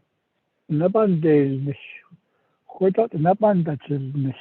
Cody is on it in use at all. Miss Ebony yet Napa. I don't really agree with people leaving when we have a scheduled meeting and they have to be on 8-hour time or they're on other schedules. But that's shorter. That's not really getting something done. In regards to Shinale, not false, not the cost, read so many there's on Shinale, no. I do agree with Otto. So in regards to federal regulations, there are reclamation. So I don't want to hurt anybody's feeling, but I'm going to say one thing. And before I always ask when they tell me how come we got your land is dirty, all this stress, etc. I always say, okay, who let the buffalo caucus on the ferry and keep it on the heart and the tongue? The conditioning. And then who did the dust storm, Oklahoma? And I see that as how they learn to put these regulations environmentally. Has on stay out of our own way. The indigenous people, how they preserve the land, moving with the buffalo and using natural resource and really respecting the resource. As their brothers and sisters, that's why we talk to them. And they think that we have a lot of cops talking to a tree. called plant. But those are brothers and sisters. We ask them for food, for medicine, shelter, etc. So that we can use part of it. And we pollinate it with our tradition, anything as a mockingbird or hummingbird or bees or some bees or etc. That's who we are. So we are in regulation without written before a colonization. So therefore, I believe there are a lot of regulation that is put down on paper at Washington level for disregarding how we live on the Navajo Nation. Reason, these are coal mines, some are surface mines. I believe you have to roll up the topsoil and put it somewhere. And then go after what you're going after. And then when you take it out, bring that topsoil carpet back and roll it back on there. So I believe that's what we're talking about. Putting the trees where they belong, the bushes where they belong, where the anthills where they belong, etc. All the rocks, all the bugs and the birds and the wildlife can start living again. While they've been rolled up for so many years. So this way I understand reclamation. But we need to really sit down if we're going to run this regulation. And it should also regards to our way of life. How we preserve and how we conserve and how we respect our natural resources. If we can't abide by that, I guess it's going to be fight also. Because that's how we live before colonization. She's great. She's not bonito, she's from outside the LOC conference room. Thank you. Zach, come on in. Come and join us. I will apologize. Rowena Jeremiah, she did come in at the very beginning, Shaja, and she did inform us that she has a meeting today with the Office of the President and Vice President, and they were told to present their budget to OPVP today. After we scheduled this meeting, and so she was able to stay on the very first part of the presentation, and she was the one who had to get off the call, but she did tell me ahead of time. But we do have a lot of the staff who is in here right now in the LOC building who have been presenting to us. So I guess we'll go on to the second part. I'm sorry. Okay.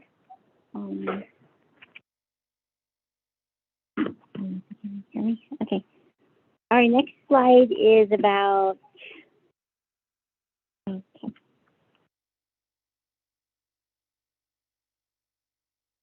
For us, the main point of this agenda is to discuss the key components of our department. This includes the overview of the surface mining program staff, who we are and our background, and our roles and responsibilities of our staff, and any additional roles that we take over beyond inspection and permits. And lastly, we will also give a brief overview of how having primacy will affect our department.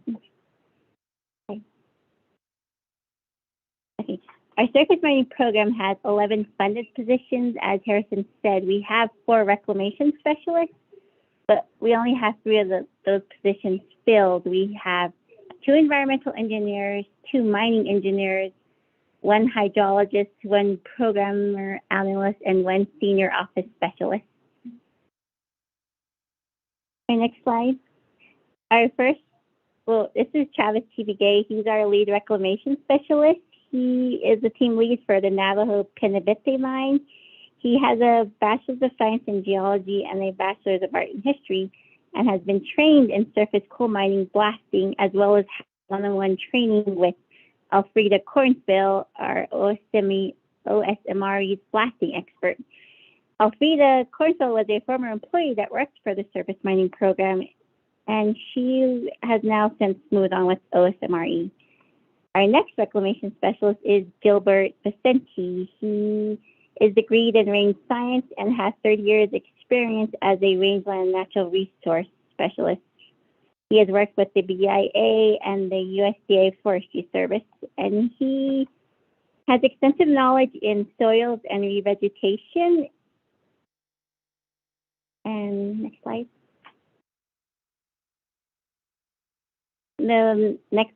This is me, Lavina Vicente. I'm the reclamation specialist as well. I have a BS and a BA degree in Earth and Planetary Science, and I studied pre-law in political science.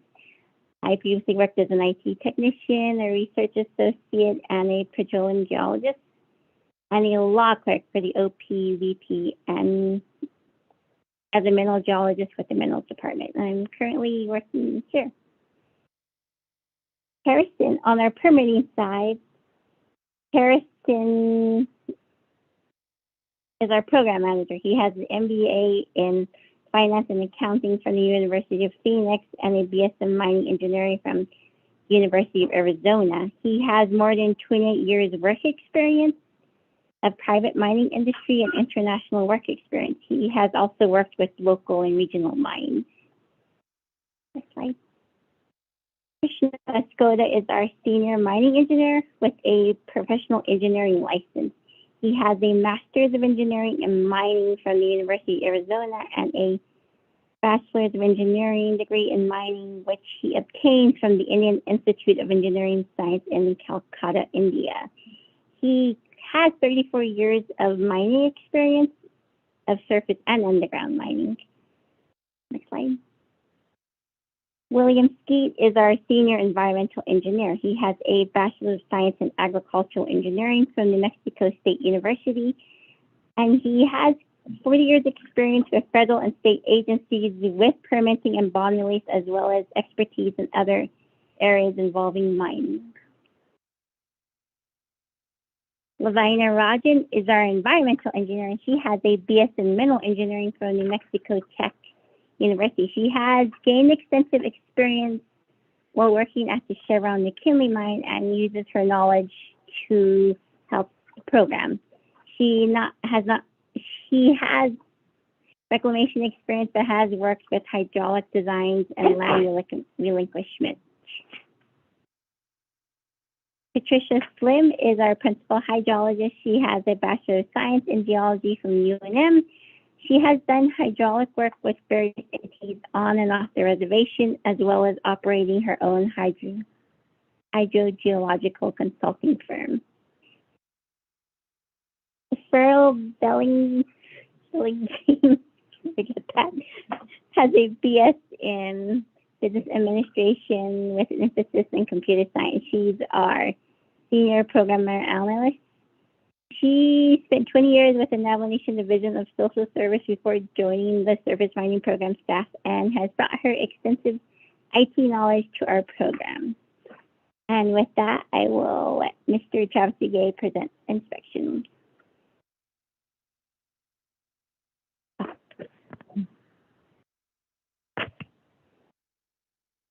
Thank you, Lavina, and good afternoon, Madam Chair, and all those listening on the call. I will present a brief overview of the inspections that our program is involved with.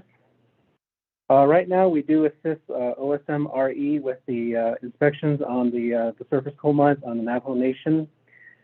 Generally, all of the inspectors within our office, we are essentially the eyes and ears for the program, as well as the department itself.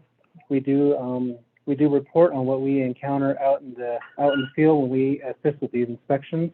There are several different types. There's one that's the complete inspection, which is generally there's one per quarter per each of the mines, and these generally are about 2 to 3 days in total length, and we basically, it's an overview. On a complete inspection, we do a complete overview of all mining activity. These are from their active pit, coal removal, and how much are they removing and taking to the power plant. We also look at their sediment controls as well as their active reclamation work that they're doing, because they will have to backfill these pits eventually, and then of course they have to reestablish adequate watershed to try to let it be as it was before it was disturbed by mining. We do listen to mine updates from the mine personnel. They usually will update us on their activities, what coal seams are they removing, and they do give us updates on their current reclamation work, on whether they're backfilling pits, or if they're reworking areas that were previously reclaimed. They also give us updates on any community projects or educational projects that they're involved in. And on completes, we do records review, and these include things like blasting records. We review those on a quarterly basis. We also look at impoundment inspection reports. We also review quarterly air quality and hydrology reports. We review those with the OSM inspector. And on an annual basis, we do review the pond certification reports, and these are certified by the mine's professional engineers. We also view and check their liability insurance, and we also review the public blasting notices that are sent out each year to the local community as well as the local agencies. And on partial inspections, these are generally 2 per quarter per mine. Each of the mines do get 2 partial inspections. These are generally no more than 2 days in length, and these are mainly just site-specific locations that we look at. We don't go the whole mine. We just look in one particular location, or we do a follow-up from previous items that we identified. And to get us prepared for obtaining primacy, the OSM inspector every once in a while will allow us, the reclamation specialist here, to basically more or less take the lead. We basically will decide where we want to inspect, and or what areas that we need clarification on. And to also prepare for future bond releases, we of reclaimed areas, we do initial walkthroughs of these reclaimed slopes. We check and verify the progress and the extent of the established vegetation there. We also make note of any major erosion features that the mine operator will need to address. The last one is the bond release inspections, and as the mine progresses and as they reclaim the land, they can apply for a bond release with the OSM, and these usually will occur in several phases. There's phase 1, which generally occurs after they have completed the backfilling of pits. They regraded those slopes, and they have redistribute topsoil material over it, and they have constructed adequate drainage controls, channels actually.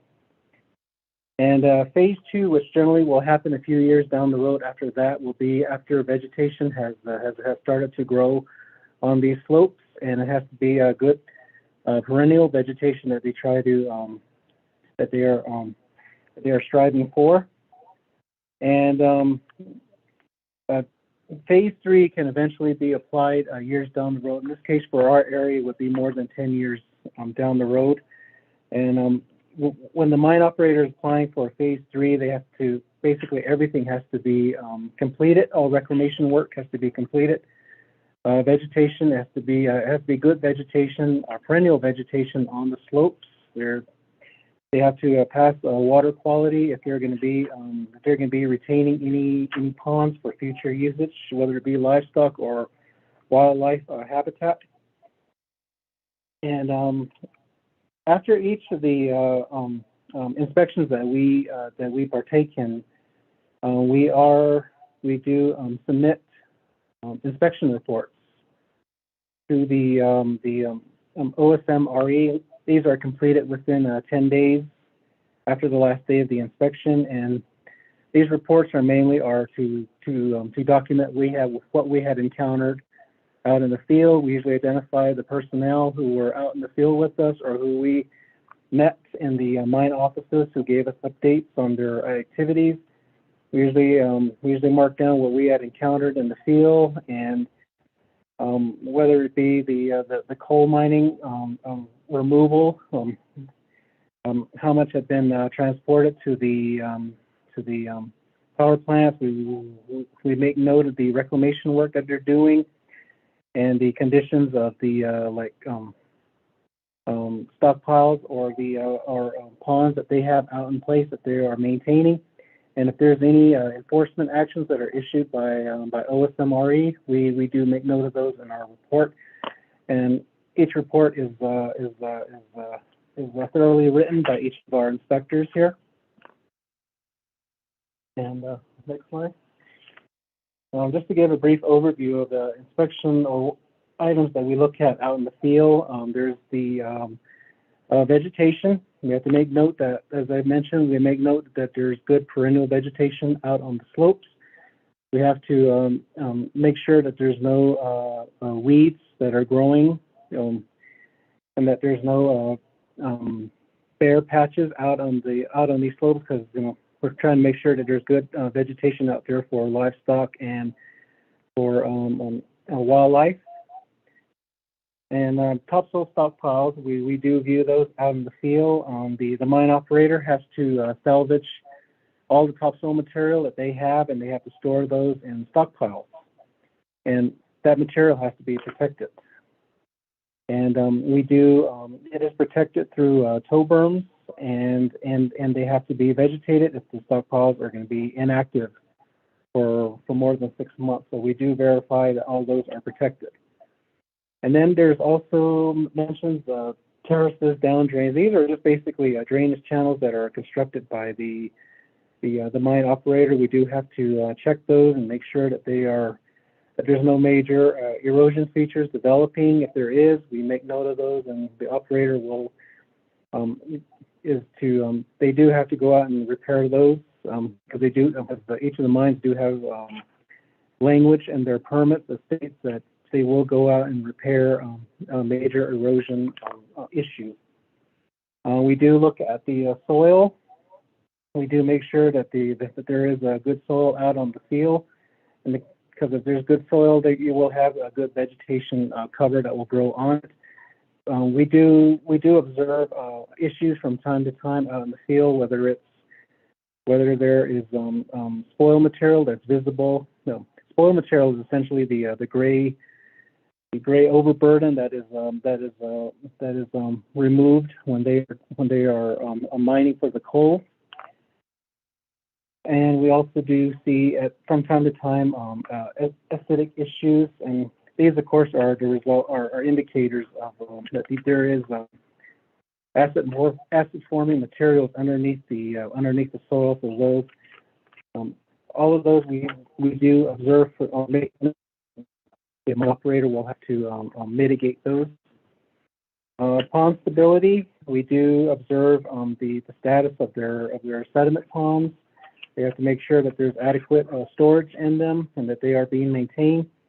And each of their ponds do have what we call inlet channels and spillways, and they have to make sure all those are intact with no major erosion features present.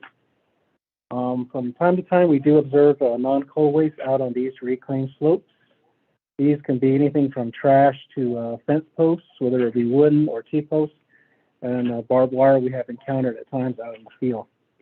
And just mention briefly on records review, we do review these on a quarterly basis, with some of them on an annual basis. But the main overall goal for doing the records review is that we make sure that the mine operator is in compliance with the conditions that they have in their permit, as well as what's listed in the 30 CFR regulations.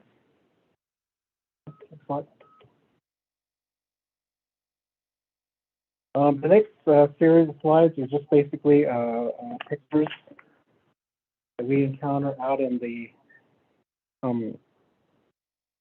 during our inspections, and the first slide right there is the basically pond stability. We make sure that the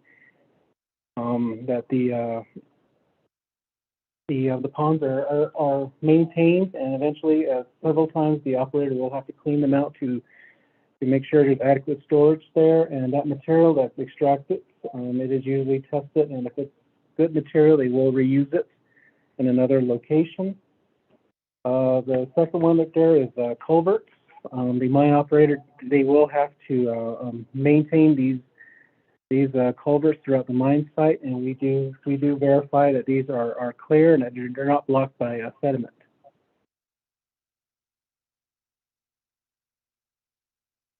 Okay, the first slide on to the left is erosion features.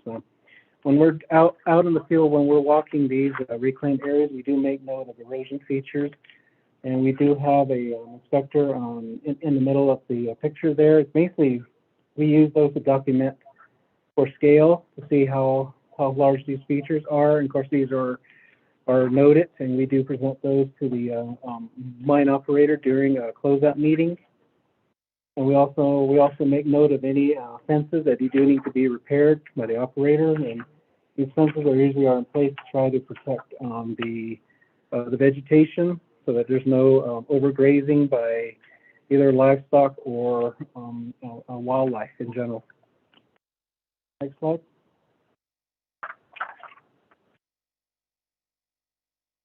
Okay, the slide on the left is for every once in a while the OSM inspector will do hands-on training with us. In this case, the Alfreda Cornfield, who's the OSM inspector here, she basically was showing me the detonation cords that are used in each of these blast shots, and she was explaining to me the process of what goes on during the each of these blasting operations, because she was a former blaster. In fact, she had her own blasting crew over at the McKinley mine when it was operational.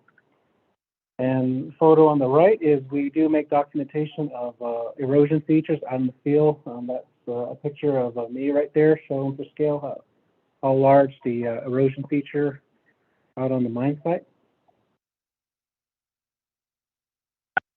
Okay, and we do have to verify and these series of photos right here, we do verify the extent of the backfill and regrading, as well as when topsoil material has been reestablished. We do observe hotspots that have formed within the spoil material. As I mentioned earlier, spoil is the overburden that was extracted when they were trying to get to when they were mining for the coal seams underneath.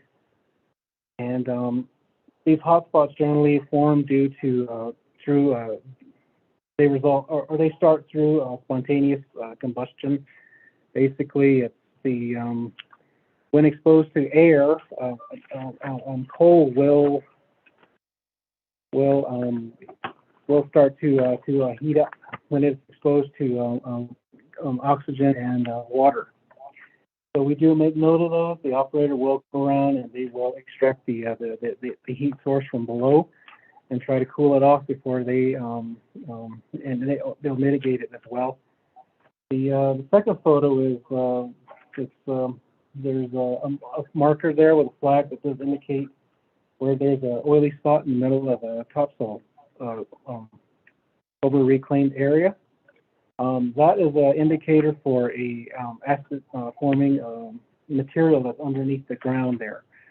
And we do make note of those occasionally out in the field, and the operator will come around and they will mitigate the sites. And the overall goal is they will try to make sure that the reclamation work is good, and because eventually all that land will be released back to the Navajo people. Okay, for into the permitting, I will turn this over to Krishna Akoda. Thank you, Travis. First of all, I'd like to take this opportunity to thank Honorable Chairman Virginia Charles Newton and honorable members of Law and Order Committee for giving our program this opportunity. So I'm going to talk about the permitting responsibilities. The permit document review. This is another important responsibility of Navajo Nation Surface Mining Program, in addition to mine inspection that Travis spoke about. So the OSMRE receives a permit revision or permit renewal application package from the mining companies. The permit renewal happens once in 5 years. Permit revisions happens throughout the life of the mine. So in this case, like, we don't have primacy. That was the reason why OSMRE receives the permit revision or permit renewal application. So if we had primacy or if we have primacy, then instead of going to OSMRE, it would have come, application would have come directly to our program. So in short, like there was a question of primacy, what is primacy? Let me say a few sentences about primacy. The primacy is the fact of being primary or more important. That is the simple definition of primacy. Once again, I'm repeating that definition. The fact of being primary or more important. So primacy in our context is taking over the function of primary regulatory authority from the federal government and the tribal regulatory authority to regulate all surface soil reclamation operations located on the Navajo Nation land. So in other language, it is a delegation of authority by the federal government to regulate reclamation operations on the Navajo Nation land under separate program or regulation. So now let me go back to that slide. So once the OSMRE finds the application administratively complete, they are required to make the application available for review to Navajo Nation Surface Mining Program, Navajo Nation Fish and Wildlife, Navajo Nation EPA, affected Navajo Nation chapters, BIA and BLM. This is required as per 30 CFR. So the consultation, federal government has to do consultation with the tribe, the Navajo Nation, under CFR 7684. So after we get the application from OSMRE, our staff, they review the application package and submit the recommendation to OSMRE within 30 days, the stipulated time for review of the permit documents. So OSMRE compiles all the reports they get from different agencies like BIA, from our program, from Navajo Nation EPA, if that relates to them, and then if there are any deficiencies, they find any deficiencies, and the application is the many companies. But if there is no deficiency, if everything is all right, then they approve the application. That's how the permitting process goes, and we are part of that.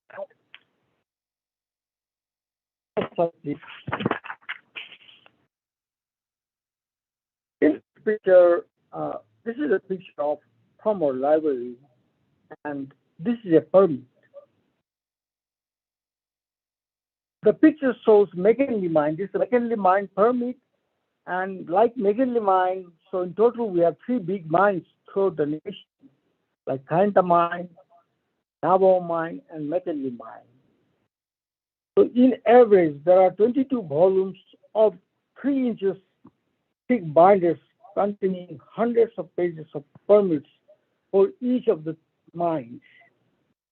These are the legal documents containing different sections like information on geology, operational plan, reclamation plan, revegetation plan, hydrological plan.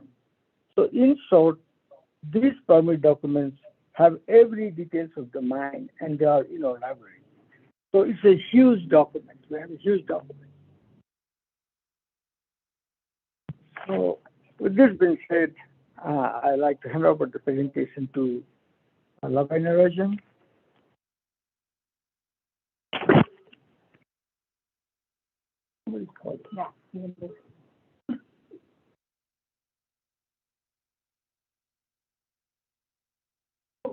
I will say offhand that when you send it to Navi, you will only be given 20 minutes. Yeah. So you guys have to go in this presentation. Okay.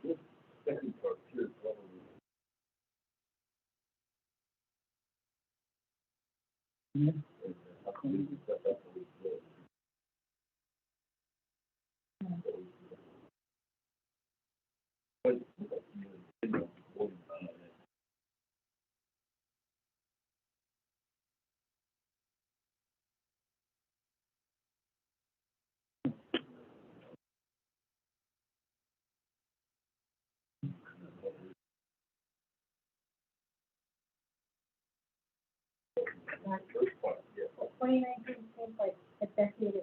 I think because of COVID, like I felt like it was 2 years, but it feels like it was such a long time. So I probably more than likely have that in my library.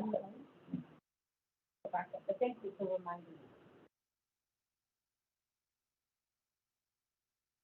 Yeah, the first presentation was more about our primacy legislation. This presentation gives you more of a overview of our program and our staff. So just like you said, we could downsize that or even omit the second part. But the next two slides. Only 2 agents. Okay. Yeah. Oh, okay. You have the delegate and then only 2 agents. Okay, good to know. Thank you. Okay, so in the next two slides, I would like to mention the other projects and activities that our program participates in. Earlier this year, the Surface Mining Program coordinated a meeting between the Peabody Western Coal Company and the Navajo Nation leadership, which included Navajo Nation President Nez and Vice President Lizer, and as well as the Chief of Staff. We also invited executive branch directors and managers, and we felt that had a voice for the Navajo Nation as a whole to obtain the assets that should remain at the mine once reclamation is completed. As a result of this meeting, we created the Kanta Mine Asset Work Team. One SMP or Surface Mining Program employee is currently participating in each group, and other Navajo Nation departments also participate, such as the Navajo Nation EPA, NDOT, and Water Resources. There are 7 teams who will decide which roads, buildings, ponds, and other assets are kept. We also have the KIA team that was created by the Surface Mining Program. The team does community outreach to residents within the mine lease area. As we've interacted with residents, we found there is a lot of misinformation.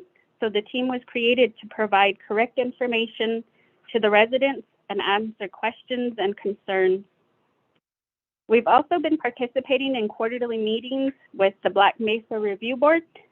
This is a group that was created by the Navajo Nation Council. We noticed that there was a lot of disconnect between the board and community members and the Navajo Nation. So the program began participating to share information.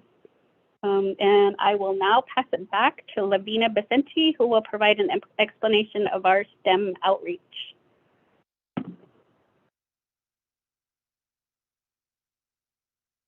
Okay. Our department has recently worked with ACES to talk about STEM and how our department applies jobs in the STEM field. And Our topics we expand on discussing how STEM jobs play a vital role not only in our department but throughout the Navajo Nation. We discussed that the Navajo tribe has various STEM jobs throughout the various departments, and that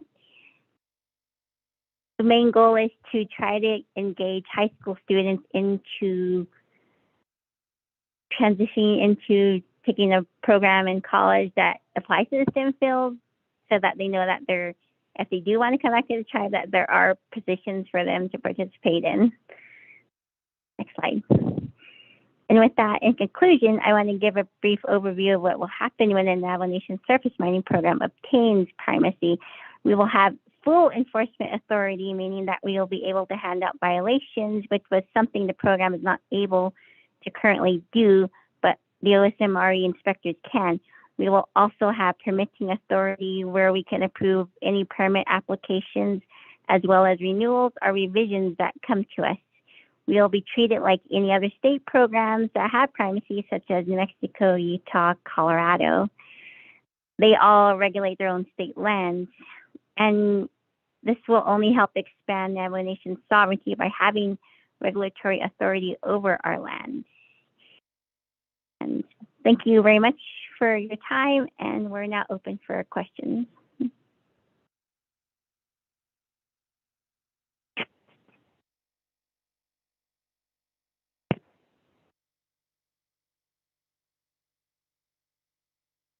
Committee members, the presentation has been provided to us. Are there any questions at this time? Shanella, this is Delegate James. Oh, good morning, Shanella, Delegate James. Oh, Let the record reflect that he is on the call. The floor is yours. Shanella, Chair, hello, the members of LOC committee. Kodo, presenters, for the information regarding the surface mining, reclaim, and so forth down the line. In regards to individuals, families that were affected, where do they come into the picture of your presentation, or is there no communication with them regarding the daily livelihoods, as in livestock-wise or beyond that, meaning the purpose, the reason, or why you guys are going to do away with the water or the water lines and not have them have access to it, and so forth down the line. I wanted to hear more of that information before you guys will come in regards to that portion of this whole plan. Thank you.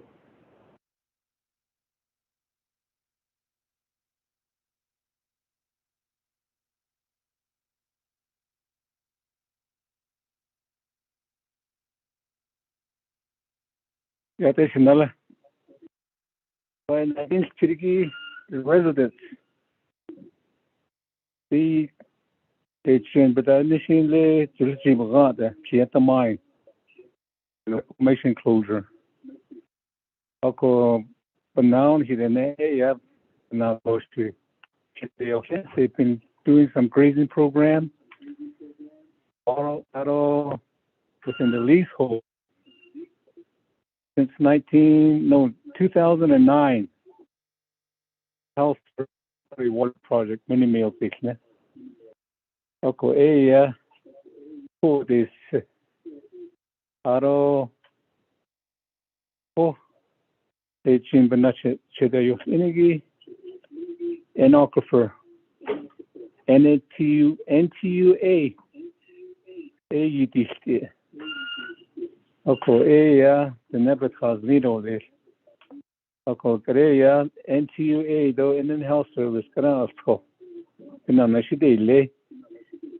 Oko banana shidela goya chude of inole to. Aja but oh as answered in Shanella Kela. Follow up. Follow up. Go ahead. Thank you again, Shanelle. Not answered Ninibi Hanenziki. The reason why I ask is because we're always told of this information, but when you look at Peabody Mine and all the opportunities that the nation had when it comes to access to water and how things were already in place, from my understanding is that it was addressed to the nation, but as a nation, we didn't come back and say, hey, we'll take over your offer. And so right now, those individuals in the that area, in San Benito area, it's like, where do we get water now? And so I don't want that to happen in the Kayenta area as well.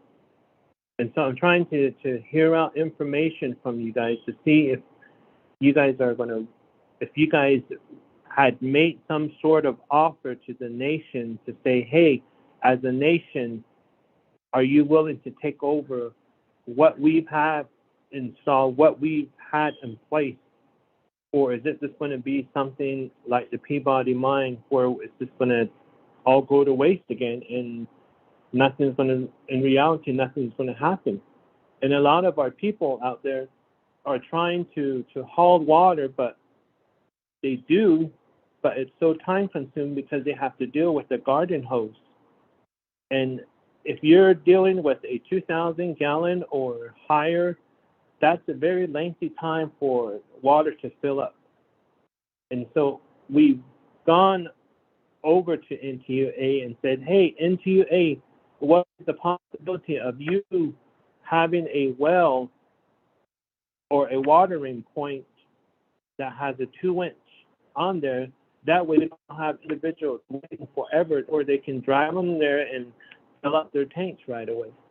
And so I'm trying to listen out from in regards to your presentation. So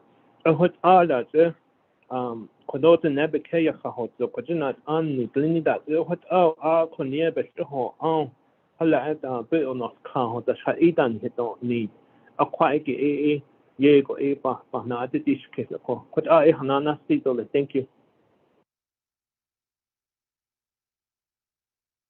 신라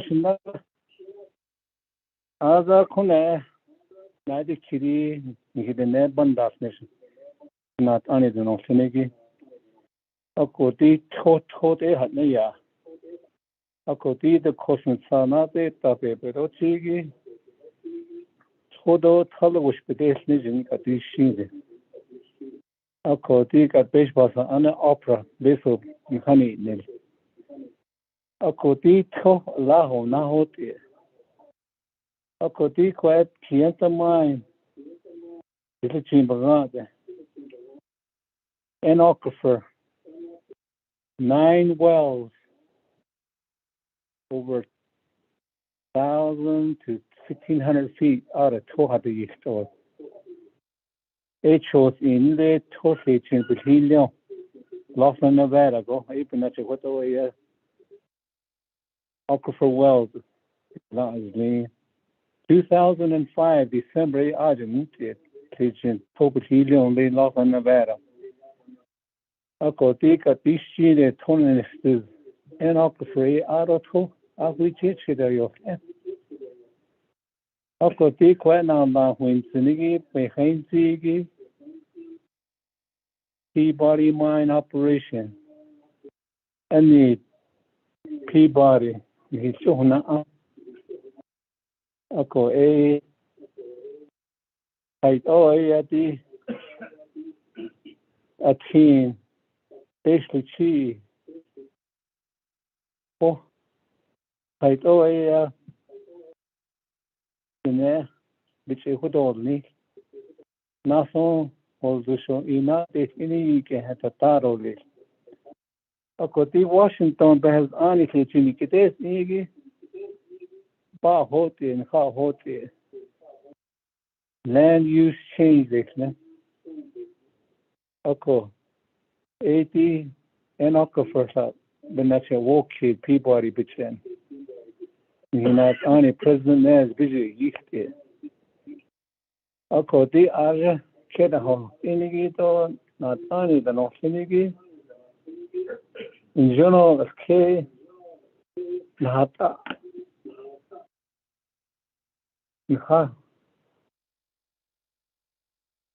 ha hoti ako di got upper fund 4 years ako di got 2.5 years because hold Disney this kid NTA in le na so to iketa hola ako resource and development committee ade pasla so ako di nasa ho nahata kolonigi to hitso ho tanigi task force technician esi penasi hoto ea nitis IT shinave to because to lini isi hoto e nikha hote hoto bohunetsa isi kwal mesh ide na nitis hours and to penasi Washington lechi kide digi afiche Oldish. Because the house in Peabody, mine closed it, ne? Land use change over Eliago, natural daily, to reclaim it daily. Oko beat say the task force, Elia. Basically, she a team. Tona has a door that is in Tona Lake. Tona Lake, Aro, she basically cheap in that broadband, ne? Are Hudlo? Okay, being hidden there, now long Winston, Penache, what do I this city Danish? The Cosin Sana, what she get or the Hina, Hadena, Oscar. Okay, the art, Holdonegi, Peabody mine. Penache, nothing imagine hidden there, Chitty of Indo, now long Winston, how hot. Okay, what so this also the net of I not here. Yeah, thank you.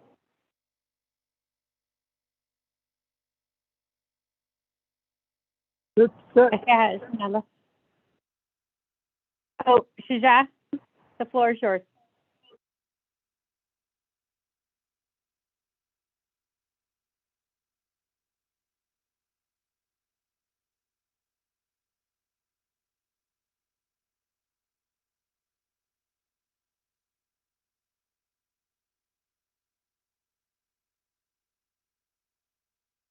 Shaja, did you want to say something?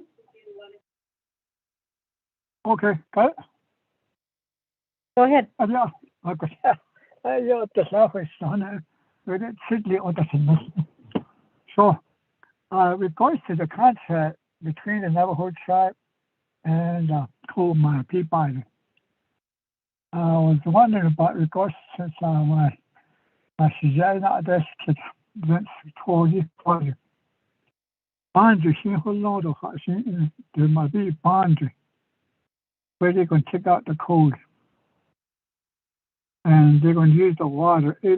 Was that off the boundary or was it within the boundary? That's number one. Number two, if it's within the boundary, where was the water coming from? The aquifer, isolated,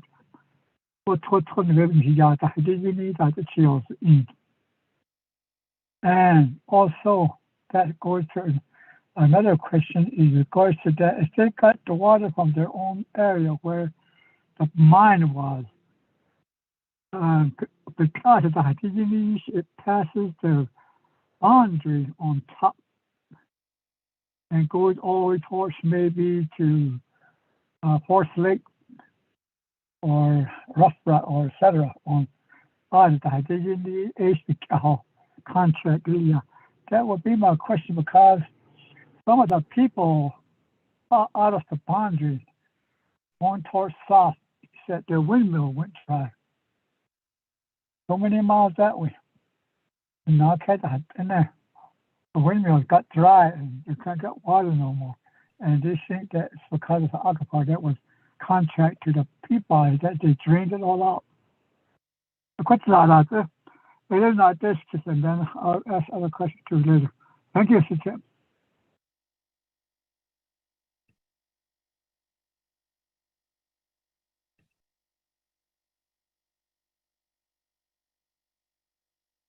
Honorable Eugene, so I think I'd make a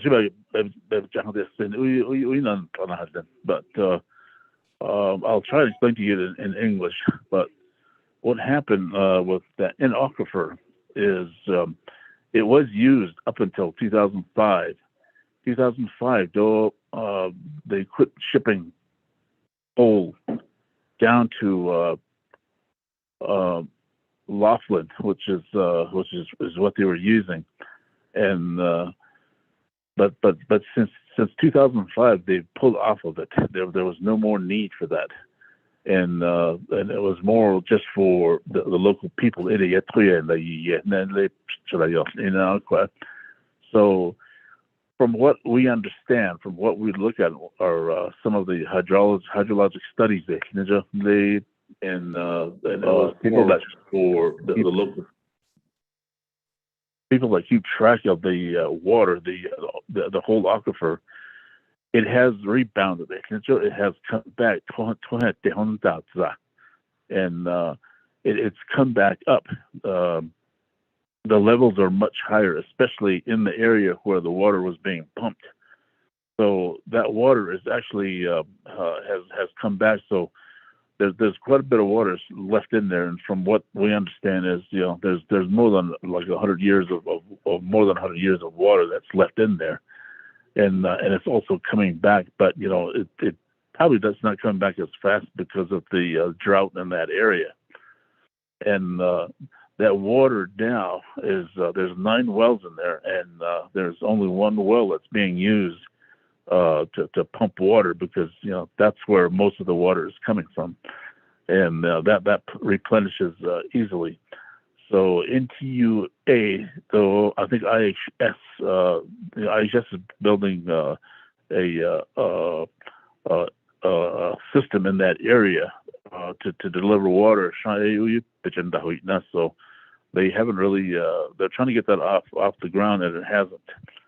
Although the NTUA is actually looking at taking over that well to start pumping water for some of the local people. So, some of the we've already talked to Peabody, and we've talked to the Black Mesa Review Board, so on the water facilities, the windmills, before the mining took over. Those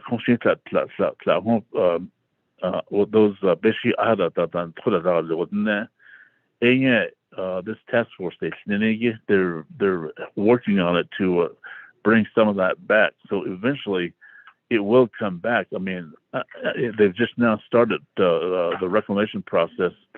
And then, like Lavina Rajan, she was talking about the asset work groups and power lines. What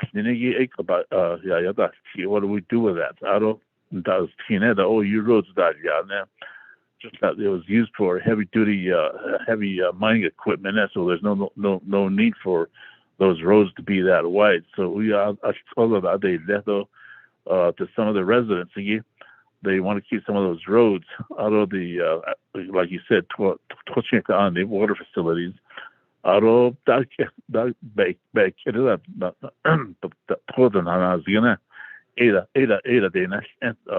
which ones do we keep and which ones do we to get rid of? So that's what this task force was formed for.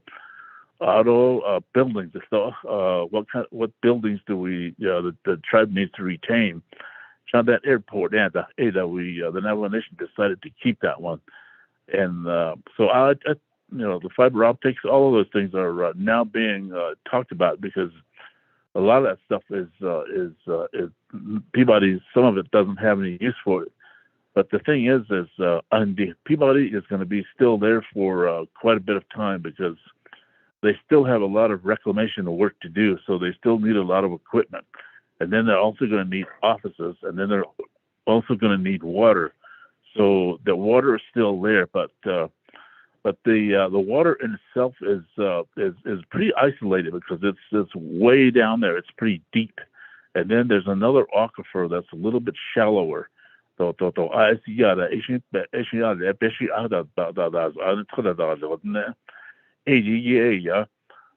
going to restore some of that, but that water is not as good. It's because it's shallower. So the quality of that water is not as good as opposed to the stuff that's further down in aquifer A. It's a really good clean water. It replenishes a little bit faster.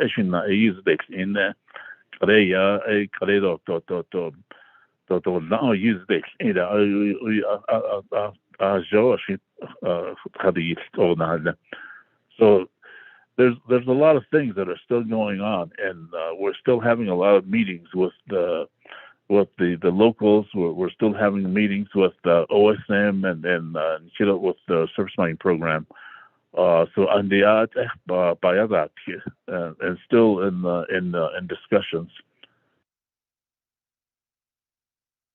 I don't know if that answers your question. That's it, if I may. Go ahead. I kind of qualified for my information, I reckon. Going forward, it goes to I don't know how many acres there was that was patrolled by the Peabody, and I was wondering, with this reclamation, what kind of grass are they putting it back on? And I think that's also a question. Natural grass, that's a new one. But there are some new ones that can last and withstand weather and drought. Some grasses. How long? So I was just thinking about that. That's my thinking. So how are they going to do the grazing permits back onto that area again? Whoever was using that area. So between Winter and the not yacht A. I think that's what they did is they put the topsoil back on and redid the range area. And there are areas where I guess can produce more cattle on that area. So the people did get some of the land back, I think. So I just range for cattle, livestock. So now they have to preserve and conserve that land because to the range utilization study for how they put in the numbers back on there. But another question that I have regards to the people that are living there that used to live there when they got moved out, and also are they the one that going back on in there, the people that used to live there that had the original rights to the land.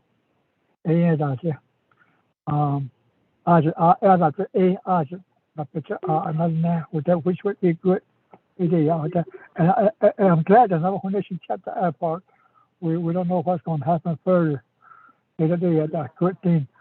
Before all these environmental regulations came about on the reservation, usually when there's a something that's condemned or something that's going to be demolished, usually the Navajo people used to do that.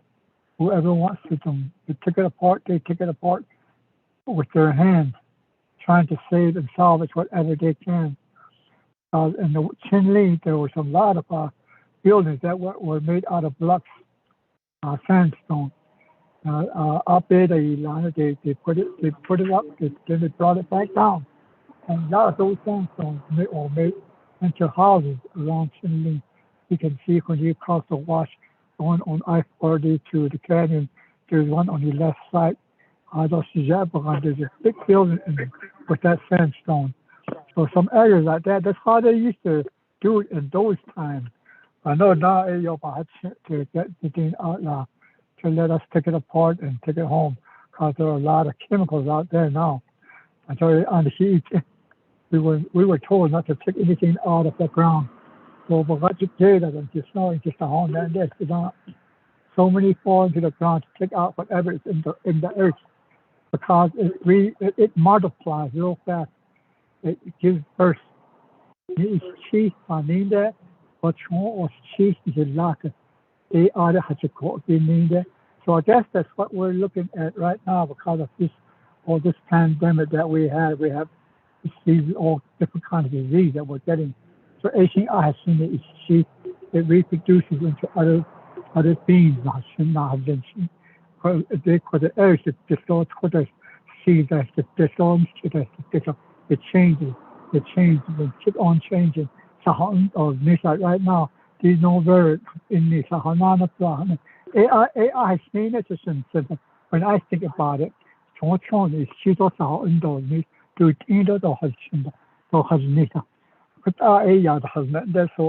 believe the old people when they said that. I don't know how they knew about it, but it seems that that's where we're at now because of this drought and the climate change, ozone layer, or anything is with us within this and around within the Earth's atmosphere.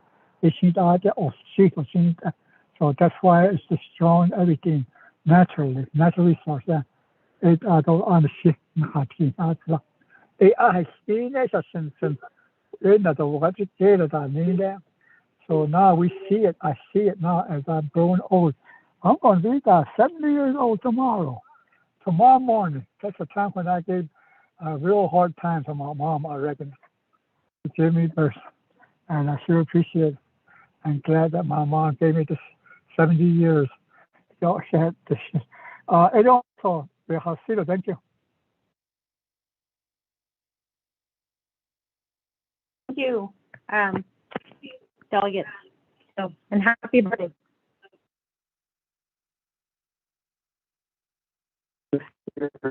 Oh, delegate, so yate quite an inch Late the coal lease is over 68,000 acres with the Navajo Nation and the Hopi partition land portion.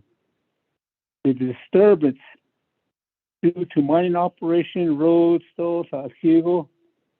was 13,091 acres. Out of the disturbed 13,000, Yaiki, 8,019 acres has been revegetated. Out of some areas received topsoil, but the areas that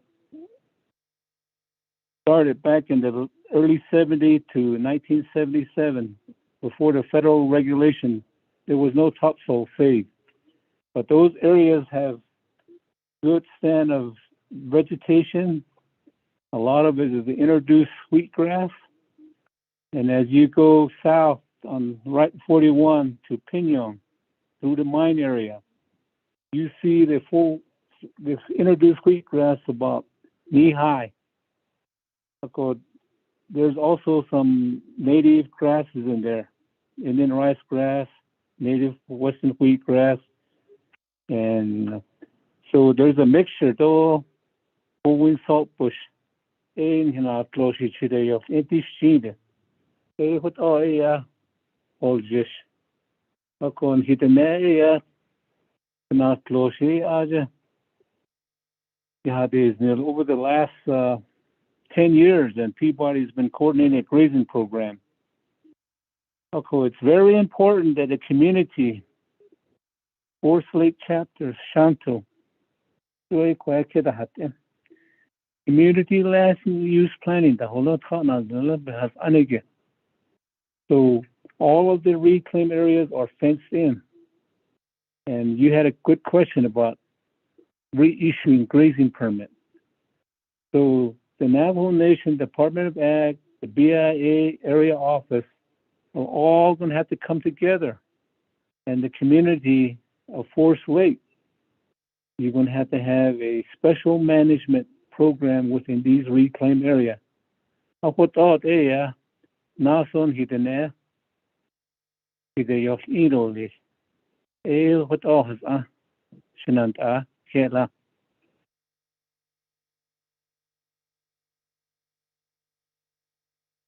Are there any other questions or comments at the time?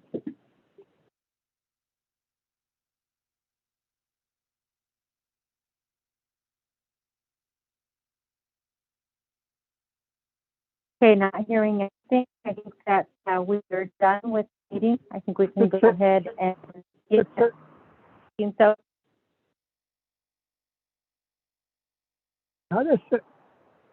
Hello. Can you hear me? Yes, we can hear you. Okay. John Zonia, what you answer back, Zonia. The teacher nations education art from the natural gas for the lower you know hyena was not all the yes is that fishing of us art a cut the city called other reservation call warlord dress education art that's what trust of this there's a hairy one and there's also there's blue and Christian art or about the English. I don't know there's a weeping done very tall yacht. They used to call it weeping love grass from a bad short distinction. ARGT. Without Heggy, that's 100 years long, so the senior on that South Nations. But one thing that I would really encourage also is he's another now to let the people reclaim their area or with their permit. When that happens, I'm trying to get the resource development to understand that the Navajo Nation Grazing Committee has a lot of authority, more authority than the Vision Director. So with that plan of operation that they have, they can work straight with Keisha Tatum, state conservationists. And state conservation has a lot of program in there. We can do a lot of deferred grazing if we need to, or we need to do some water testing. Also, windmill that a water, all your base shareholders, the base of her. She's just waiting for us to put the grazing committee where they belong. So that's my legislation that I'm going to be dropping for fall session. The ADD is not they're not a program. They have more authority. They're a subcommittee of the Resource Development Committee. So if they work with the CF 425, Port 167, and there are 3 Navajo Nation Code, 871, which is sort of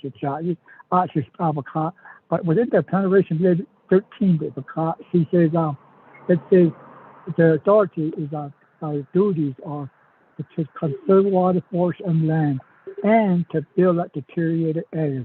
That language alone can tell how much money we can get out of the USDA, United States Department of Ag, Arizona office, NRCS. We can get a lot of money out of that to work in this area. How, but maybe not for we need to use the NRCA, state conservation. There's, I think, I can't remember his name, there's a guy that is a district conservationist there in that area, So there is money in there, and there is money now, the CKP insurance drop money. Now, we're not using it wisely where it should be used. Wisely for the people, land, water, and forest. That's where it should be used, but we're not using it that way. So it'll debate on the so with the state conservationists, with using that CKP as a cost share to rebuild a lot of areas where it's needed. So I would really encourage her to include them in because they're the people with the money. They don't share all this. Thank you. And what you guys are doing good. Thank you. Thank you for that, Delegate Eugene. So, are there any other questions or comments at this time?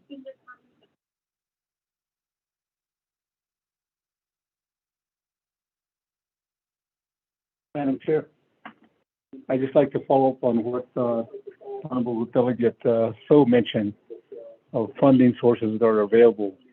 Here's a prime opportunity at the Black Mesa facility infrastructure. Mr. Billy talked about windmill. There's some shallow groundwater monitoring that has water. Some of those can be converted to windmill. And so there's a lot of opportunity to be able to combine resources to benefit our people within that community. And when the lease started in the late 60s, the generation is now into the second and third generations that are living there. So now, there's over 60 families located within the 60-acre coal mine lease area as well as adjacent to the lease area.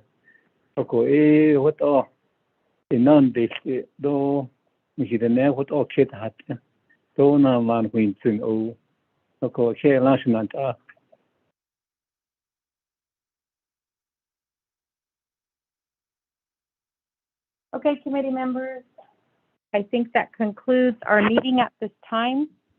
It is now 1 o'clock. We've been on this call and this meeting for 3 hours. So at this time, I'm going to go ahead and adjourn this meeting. Thank you, everyone who is listening in, and thank you for being there. Have a